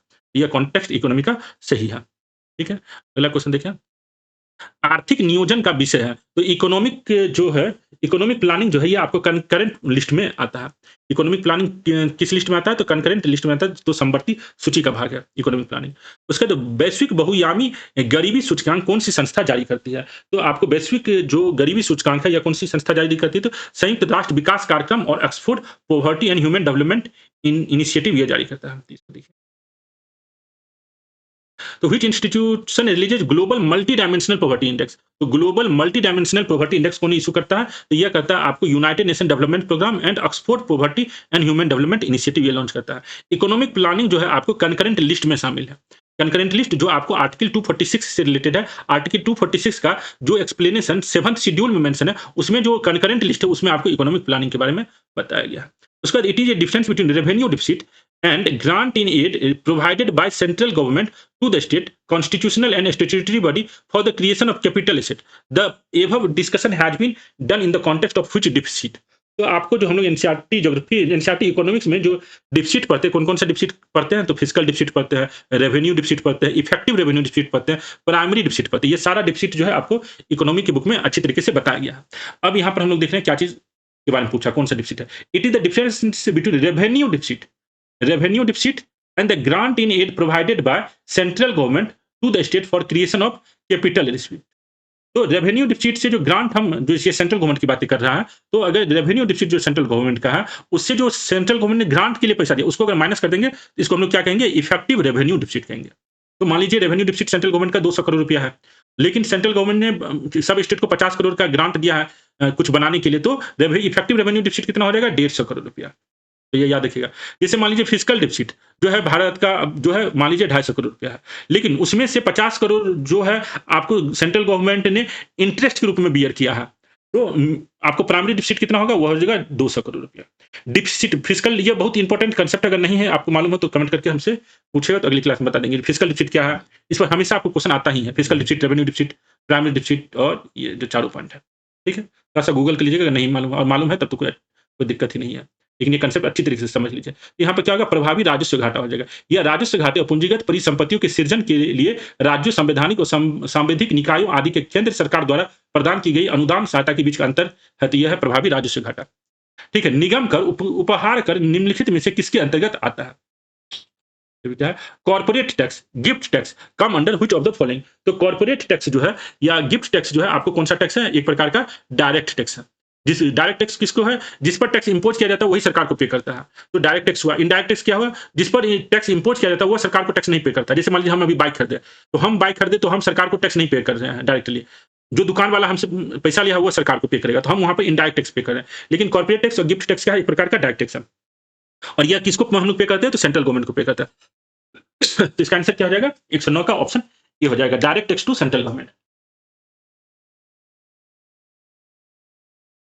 ठीक है, डायरेक्ट टैक्स और इनडायरेक्ट टैक्स में क्या अंतर है, और हम किसको पे करते हैं, सेंट्रल या स्टेट, ये भी आपको आइडिया होना चाहिए। तो हम लोग जो है जनरली सारा टैक्स सेंट्रल गवर्नमेंट को ही पे करते हैं, कुछ एक्सेप्शन है, लेकिन 90% टैक्स हम सेंट्रल गवर्नमेंट को ही देते हैं। और यहाँ पर कॉर्पोरेट टैक्स और गिफ्ट टैक्स जो है वो किस प्रकार का टैक्स है, तो डायरेक्ट टैक्स है। जीएसटी जो एक प्रकार का इनडायरेक्ट टैक्स है। तो निगम कर, उपकार कर जो है इस प्रकार का टैक्स है, तो केंद्र सरकार का प्रत्यक्ष कर है। राष्ट्रीय मत्स्य विकास बोर्ड का मुख्यालय अवस्थित है, तो राष्ट्रीय मत्स्य बोर्ड का मुख्यालय कहाँ पर है, तो यह है हैदराबाद में। तो मछली का विकास बोर्ड का मुख्यालय कहाँ पर है, तो हैदराबाद में है। नेक्स्ट, अच्छा अब जो है ये मैथमेटिक्स का क्वेश्चन यहाँ पर दिया गया है, जो हम आपको नहीं डिस्कशन कर रहे हैं। सॉरी, हम लोग आगे देखें। हाँ, आगे जो है 121 से भारत में पहला rare earth critical mineral supply chain observatory कहाँ पर स्थापित किया गया है, तो भारत का पहला जो rare earth mineral supply chain observatory जो है कहाँ पर स्थापित किया गया, तो यह अहमदाबाद में किया गया। तो याद रखिएगा, rare earth critical mineral supply chain कहाँ बनाया गया, तो अहमदाबाद में यह बनाया गया। उसके बाद केंद्रीय बजट 2025-26 में सरकार का पूंजीगत व्यय कितना है? तो आपको कैपिटल एक्सपेंडिचर जो है आपको 25-26 के बजट में कितना एस्टिमेट किया गया है? तो यह किया गया है 11.21 लाख करोड़। तो यूनियन बजट का कैपिटल एक्सपेंडिचर कितना किया गया है? यह जो है आपको 11.21 लाख करोड़ किया गया है। तो बोरोइंग ठीक है, 11.21 लाख करोड़। मुख्य चुनाव आयुक्त और अन्य चुनाव आयुक्तों की नियुक्ति राष्ट्रपति द्वारा नियुक्त एक चयन समिति की सिफारिश पर किया जाता है। ठीक है, चयन समिति में शामिल प्रधानमंत्री, लोकसभा में विपक्ष के नेता और कैबिनेट मंत्री जिसे प्रधानमंत्री नामित करते हैं, उनके द्वारा किया जाता है। तो यह दोनों पॉइंट जो है आपको सही है। जो चीफ इलेक्शन कमिश्नर का अपॉइंटमेंट कैसे होगा, यह आपको कॉन्स्टिट्यूशन में मेंशन नहीं था। इसी के कारण अभी यह पिछले साल 23 या 24 में इस पर नया कम रूल्स बनाया गया है। तो चयन समिति में कौन शामिल होता है? तो प्रधानमंत्री, लोकसभा में विपक्ष के नेता और एक कैबिनेट मंत्री जिसे प्रधानमंत्री नामित करते हैं। तो ये दोनों पॉइंट जो है आपको यहाँ पर सही दिया गया मुख्य चुनाव आयुक्त के अपॉइंटमेंट से रिलेटेड। प्रधानमंत्री सुरक्षित मातृत्व अभियान कब शुरू हुआ? तो प्रधानमंत्री सुरक्षित मातृत्व अभियान जो है आपको कब शुरू हुआ? तो यह 2016 में शुरू हुआ है। हियो जल विद्युत परियोजना के बारे में कौन सा सही है? तो हियो जल विद्युत परियोजना जो है यहाँ पर यह अरुणाचल प्रदेश में स्थित है, यह सही है। इसकी क्षमता 240 मेगावाट है। तो यह पॉइंट आपको सही है। इसकी क्षमता जो है आपको 240 मेगावाट है। यह एनटीपीसी और राज्य सरकार के बीच का उद्यम है। तो the project will be implemented through joint venture joint venture between north eastern electric power corporation limited. NEEPCO NTPC के बीच का नहीं है और राज्य सरकार, यहाँ पे क्या होना चाहिए? निपको का फुल फॉर्म है north eastern electric power corporation limited और राज्य सरकार का संयुक्त उद्यम है। तो ऑप्शन 3 जो है वो आपको यहाँ पर गलत है, 1 और 2 सही है। तो इसका आंसर क्या रहेगा? Option A. हियो जल विद्युत कहाँ पर? तो हियो जल विद्युत जो है आपको अरुणाचल प्रदेश में है। अगला क्वेश्चन देखें, तो सखारोव पुरस्कार 2024 के संबंध में कौन सा पॉइंट सही है? तो सखारोव प्राइज जो है यह किसके द्वारा दिया जाता है? तो यह यूरोपीय संघ का सर्वोच्च मानवाधिकार सम्मान है। सखारोव पुरस्कार जो है यह किसके द्वारा दिया जाता है? तो यह दिया जाता है आपको यूरोपीय संघ के द्वारा। ठीक है, वैश्विक भूखमरी सूचकांक 2024 में विश्व औसत स्कोर 18.3 रहा है। तो ग्लोबल हंगर इंडेक्स का जो आपको ग्लोबल इंडेक्स रहा है यह कितना है? तो 18.3 है। उसके बाद भारत का स्कोर 27.3 है, जो गंभीर श्रेणी को दर्शाता है। तो यह जो है भारत का, यह भी आपको सही है। World average global hunger index कितना है? तो 18.3 है और इंडिया का स्कोर कितना है? तो 27.3। यह दोनों जो है आपको ग्लोबल हंगर इंडेक्स जो है सही है कि कॉन्टेक्स्ट में सही विकल्प चुने, तो दोनों जो है सही है। ग्लोबल हंगर इंडेक्स किसके द्वारा रिलीज किया जाता है? तो याद रखिएगा, global hunger index jointly release by concern world wide and wealth life. ठीक है, याद रखिएगा इसका। उसके बाद है डिजिटल इंडिया भूमि अभिलेख आधुनिकीकरण कार्यक्रम के संबंध में सही कथन कौन सा है? तो यह जो है डिजिटल इंडिया भूमि अभिलेख, यह 100% केंद्र सरकार द्वारा वित्त पोषित एक केंद्रीय वित्त है। तो यह जो है आपको 100% सेंट्रल फंडिंग है। यह पॉइंट आपको सही है। इसका उद्देश्य एकीकृत भूमि सूचना प्रबंधन प्रणाली का निर्माण करना है। तो यह जो है आपका ऑब्जेक्टिव क्या है? Integrated land information management system बनाना है। तो यह भी पॉइंट से यह ग्रामीण विकास मंत्रालय के अंतर्गत भूमि संसाधन विभाग द्वारा लागू किया जाएगा। तो यह जो लैंड का इंफॉर्मेशन है, लैंड मैनेजमेंट इंफॉर्मेशन, ये किसके द्वारा किया जाएगा? It is implemented by ministry of rural development. तो यह तीनों पॉइंट आपको सही है। तो इन डिजिटल इंडिया भूमि अभिलेख आधुनिकीकरण कार्यक्रम के कॉन्टेक्स्ट में ये तीनों पॉइंट यहाँ पर सही दिया गया है। डी का क्या जाएगा? 128 का डी है। उसके सैन्य अभियान से डेजर्ट नाइट 2024 में किन देशों ने भाग लिया? तो यहाँ पर आपको इंडिया, यूएई और फ्रांस ने भाग लिया है। इंडिया, यूएई और फ्रांस ने आपको डेजर्ट नाइट 2024 में भाग लिया। ये कहाँ पर हुआ था? तो ये 23 जनवरी 2024 को अरेबियन सी में हुआ था। तो इन डेजर्ट नाइट 2024 में कौन-कौन भाग लिया? तो भारत, यूएई और आपको फ्रांस ने भाग लिया है। उसके बाद है गोल्ड कार्ड वीजा पहल के संबंध में निम्नलिखित कथनों पर विचार। तो गोल्ड कार्ड बहुत न्यूज में रहता है। यह पहल विदेशी निवेशकों को अस्थायी निवासी और संभावित नागरिकता प्राप्त करने का अवसर प्रदान करता है। तो गोल्ड कार्ड के बारे में यह सही है। यह पहल 5 मिलियन निवेश की आवश्यकता पर आधारित है और मूलतः EB-5 वीजा कार्यक्रम का विकल्प या स्थापन है। यह भी पॉइंट आपको सही है। तो gold card initiative is to provide investors with permanent residency and potential citizenship in US. तो अगर आपको अमेरिका में सिटीजनशिप या परमानेंट रेसिडेंसी चाहिए तो आपको वहाँ पर क्या करना होगा? आपको 5 मिलियन का इन्वेस्टमेंट वहाँ पर करना होगा। ठीक है, इसका उद्देश्य वैश्विक पूंजी आकर्षित करना है। तो अमेरिका जो है ये गोल्ड वीजा कार्ड क्यों दे रहा है? ताकि जो दुनिया भर से जो बड़े-बड़े धनी लोग हैं वो वहाँ पर अमेरिका में इन्वेस्टमेंट करें और उनके इन्वेस्टमेंट से अमेरिका का डेवलपमेंट हो। यह तीनों पॉइंट जो है यहाँ पर सही है। इसका आंसर क्या आ जाएगा? ऑप्शन डी हो जाएगा। तो गोल्ड कार्ड इसके द्वारा इशू किया जा रहा है अमेरिका के द्वारा।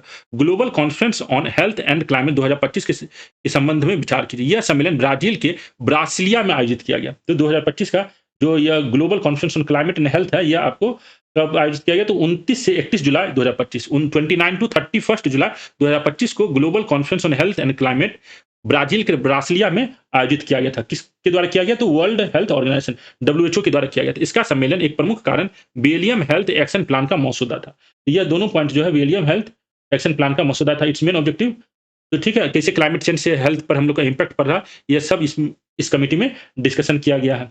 इसका आंसर आपको सही है। इसका आंसर क्या हो जाएगा? ऑप्शन सी हो जाएगा। कब हुआ? तो 29 से 31 जुलाई 2025 को यह हुआ था।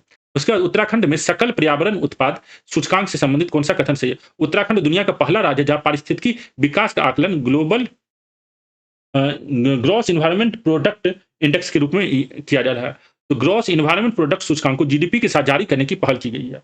तो उत्तराखंड में पहली बार दुनिया में ग्रॉस इन्वायरमेंट प्रोडक्ट इंडेक्स भी जारी करने का कोशिश किया गया है, तो उत्तराखंड के द्वारा। तो उत्तराखंड दुनिया का पहला राज्य है जहां पर पारिस्थितिकी विकास का आकलन ग्रॉस इन्वायरमेंट प्रोडक्ट सूचकांक से किया जा रहा है। ग्रॉस इन्वायरमेंट प्रोडक्ट सूचकांक को जीडीपी के साथ जारी करने की पहल की गई है। तो यह काम कौन कर रहा है? उत्तराखंड कर रहा है। तो यह आपका ऑप्शन सी हो जाएगा और दोनों पॉइंट सही है। उसके बाद जलज पहल किस संस्था द्वारा चालू किया गया है? तो जलज पहल जो है यह आपको किस संस्था के द्वारा चालू किया गया है? तो world life institute of India के द्वारा जलज पहल जारी किया गया है। तो क्या हो जाएगा इसका? वो भारतीय वन्य जीव संस्थान के द्वारा। ठीक है? जलज पहल। The Jalaj initiative is model for linking local livelihood with conservation of Ganga. ठीक है? जलज पहल तो भारतीय वन्यजीव संस्थान के द्वारा स्टार्ट किया गया। ब्रिक्स के संदर्भ में 2025 में इंडोनेशिया ब्रिक का नया सदस्य बना है। तो यह पॉइंट आप एकदम से याद रखिएगा। ब्रिक में आज कितने मेंबर हैं, ये कमेंट करके बताइएगा। तो ब्रिक में अभी सबसे नया मेंबर कौन बना है? तो इंडोनेशिया बना है। उसके बाद ब्रिक देश की संयुक्त जीडीपी वैश्विक जीडीपी का लगभग 37% है। तो यह पॉइंट आपको सही है। ब्रिक देश में ब्रिक देश का संयुक्त जीडीपी ग्लोबल जीडीपी का 37% है, यह सही है। सऊदी अरेबिया ने अभी तक ब्रिक्स सदस्यता औपचारिक रूप से ग्रहण नहीं किया है। तो यह पॉइंट भी आपको सही है। तो याद रखिएगा ब्रिक्स में अभी टोटल कितने मेंबर हैं? तो 10 मेंबर हैं। ब्रिक्स में कितने मेंबर हैं? तो टोटल 10 मेंबर हैं। अफ्रीका जो है सऊदी अरब जो है अभी तक मेंबर शामिल नहीं हुआ। ब्रिक का वेबसाइट को देखिएगा तो ब्रिक के वेबसाइट पे 11 मेंबर को बताता है, लेकिन सऊदी अरेबिया जो है अभी तक ऑफिशियली शामिल नहीं हुआ। तो ब्रिक्स के टोटल कितने मेंबर हैं? तो अभी 10 मेंबर हैं। तो यहाँ पर तीनों पॉइंट जो है ब्रिक्स के कॉन्टेक्स्ट में सही है। इंडोनेशिया इसका लेटेस्ट मेंबर बना है। जेड मोर सुरंग किन 2 स्थानों को जोड़ेगा? तो जेड मोर सुरंग जो है यह आपको किसको जोड़ रहा है? तो गगननीर और सोनमर्ग को जोड़ रहा है जम्मू कश्मीर में। तो यह जो है prime minister inaugurated Z Morh tunnel in Sonamarg Jammu Kashmir 13 जनवरी 2025 को। तो गगनगीर और सोनमर्ग में यह जेड मोर सुरंग बन रहा है, जिसका इनॉग्रेशन किसने किया? तो पंडित जवाहरलाल प्राइम मिनिस्टर मोदी जी ने आपको 13 जनवरी 2025 को किया है। उसके बाद सिंधु जल संधि के अनुसार भारत पश्चिमी नदियों का उपयोग केवल किन कारणों के लिए कर सकता है? ये अभी डीएसओ में एग्जाम में आया था, सिंधु जल संधि। तो यह एकदम अच्छी तरीके से समझ लीजिए, इसका इन्फॉर्मेशन आपको नहीं मिलेगा बहुत जगह।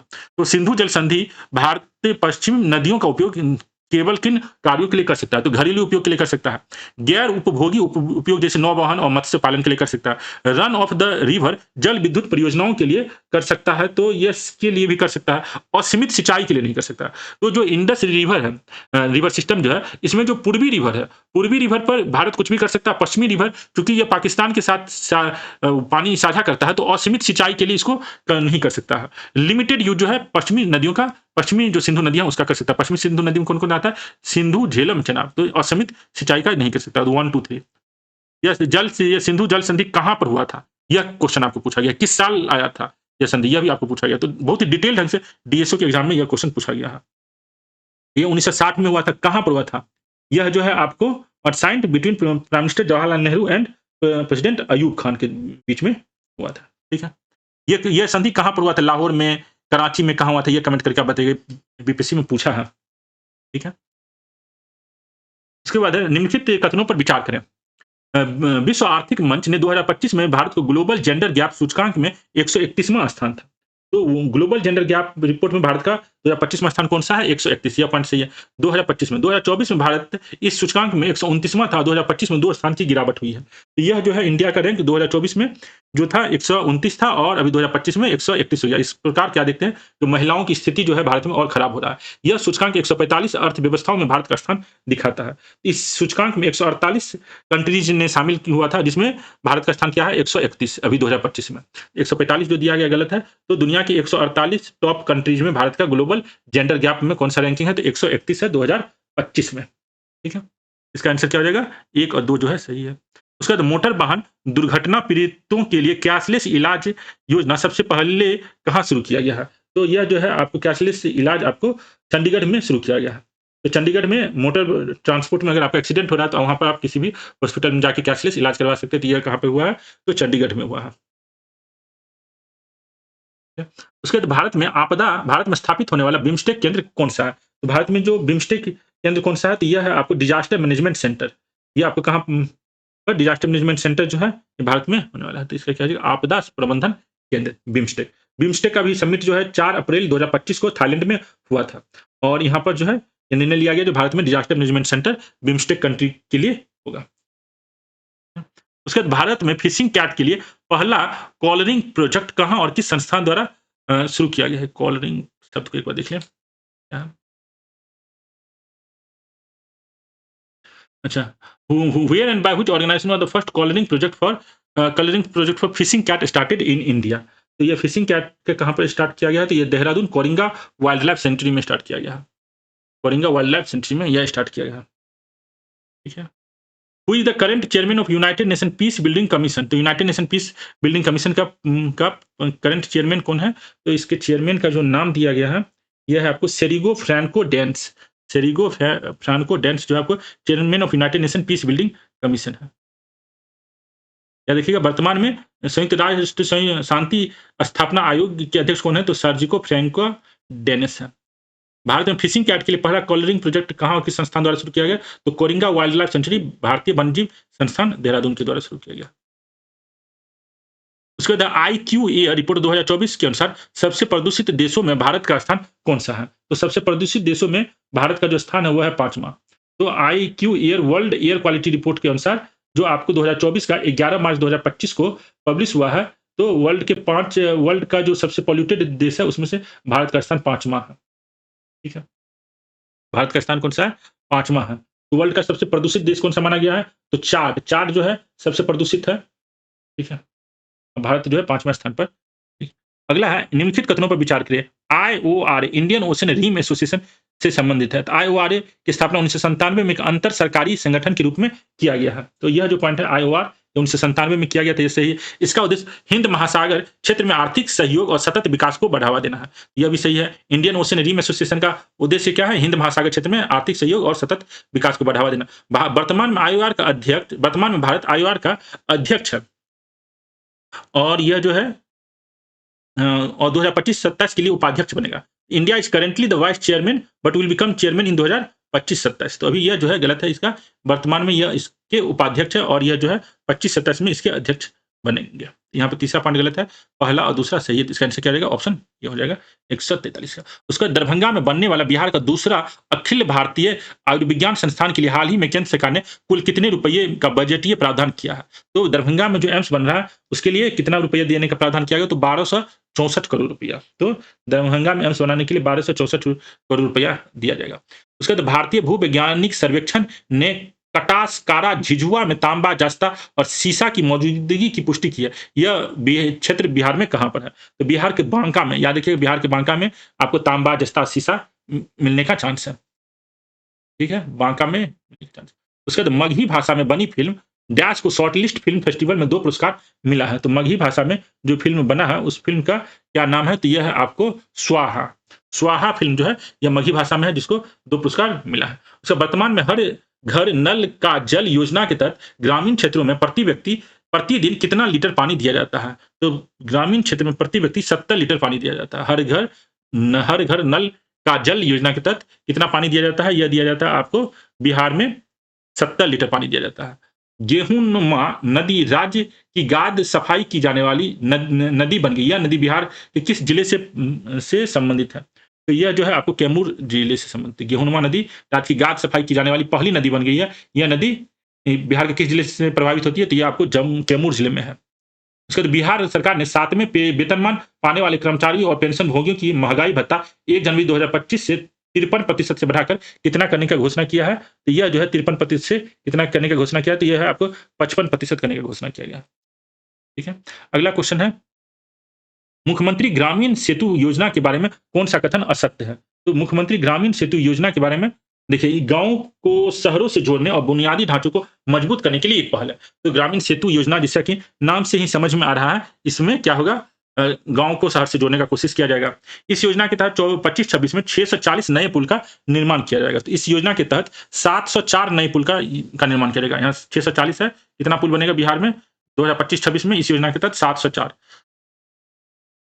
पूर्वी चंपारण में सबसे ज़्यादा पुलों की मंजूरी मिली है, तो पूर्वी चंपारण में सबसे ज़्यादा पुल बनेगा और कुल पुलों के निर्माण में 3,688 करोड़ रुपया खर्च किया जाएगा। तो यह भी पॉइंट आपको सही है, पुल निर्माण में आपको कितना खर्च किया जाएगा, 3688 करोड़ रुपया खर्च किया जाएगा। तो इस तरीके से जो ये टेस्ट पेपर 13 था, जिसका टेस्ट पेपर का हमने यहाँ पर आपको डिस्कशन किया है। उम्मीद है अब जो 5 दिन के बाद आप लोग का एग्ज़ाम है, इससे कुछ क्वेश्चन आप लोग को मिले और ना भी मिले तो थोड़ा-सा आपका कॉन्फिडेंस आया होगा, थोड़ा-सा रिवीजन हुआ होगा बिहार के कॉन्टेक्स्ट में। तो थोड़ा-सा भी अगर आपको सही लगा हो, यूज़फुल लगा हो, तो ज़रूर वीडियो को लाइक करें, चैनल को सब्सक्राइब करें। थोड़ा-सा भी बेनिफिशियल लगा हो तो ही लाइक और सब्सक्राइब करें, ताकि समझ में आए जो हाँ, आप लोग को यह डिस्कशन यूज़फुल लग रहा है। ठीक है? तो कल मिलते हैं इसी अगले टेस्ट पेपर, जो टेस्ट पेपर नंबर 14 है, एडुटेरिया का, उसको हम लोग डिस्कशन करेंगे। कोई भी सजेशन, सुझाव, फीडबैक हो तो ज़रूर हमें टेलीग्राम, व्हाट्सएप से जुड़कर या यूट्यूब पर कमेंट करके बता सकते हैं। देखने के लिए बहुत-बहुत धन्यवाद।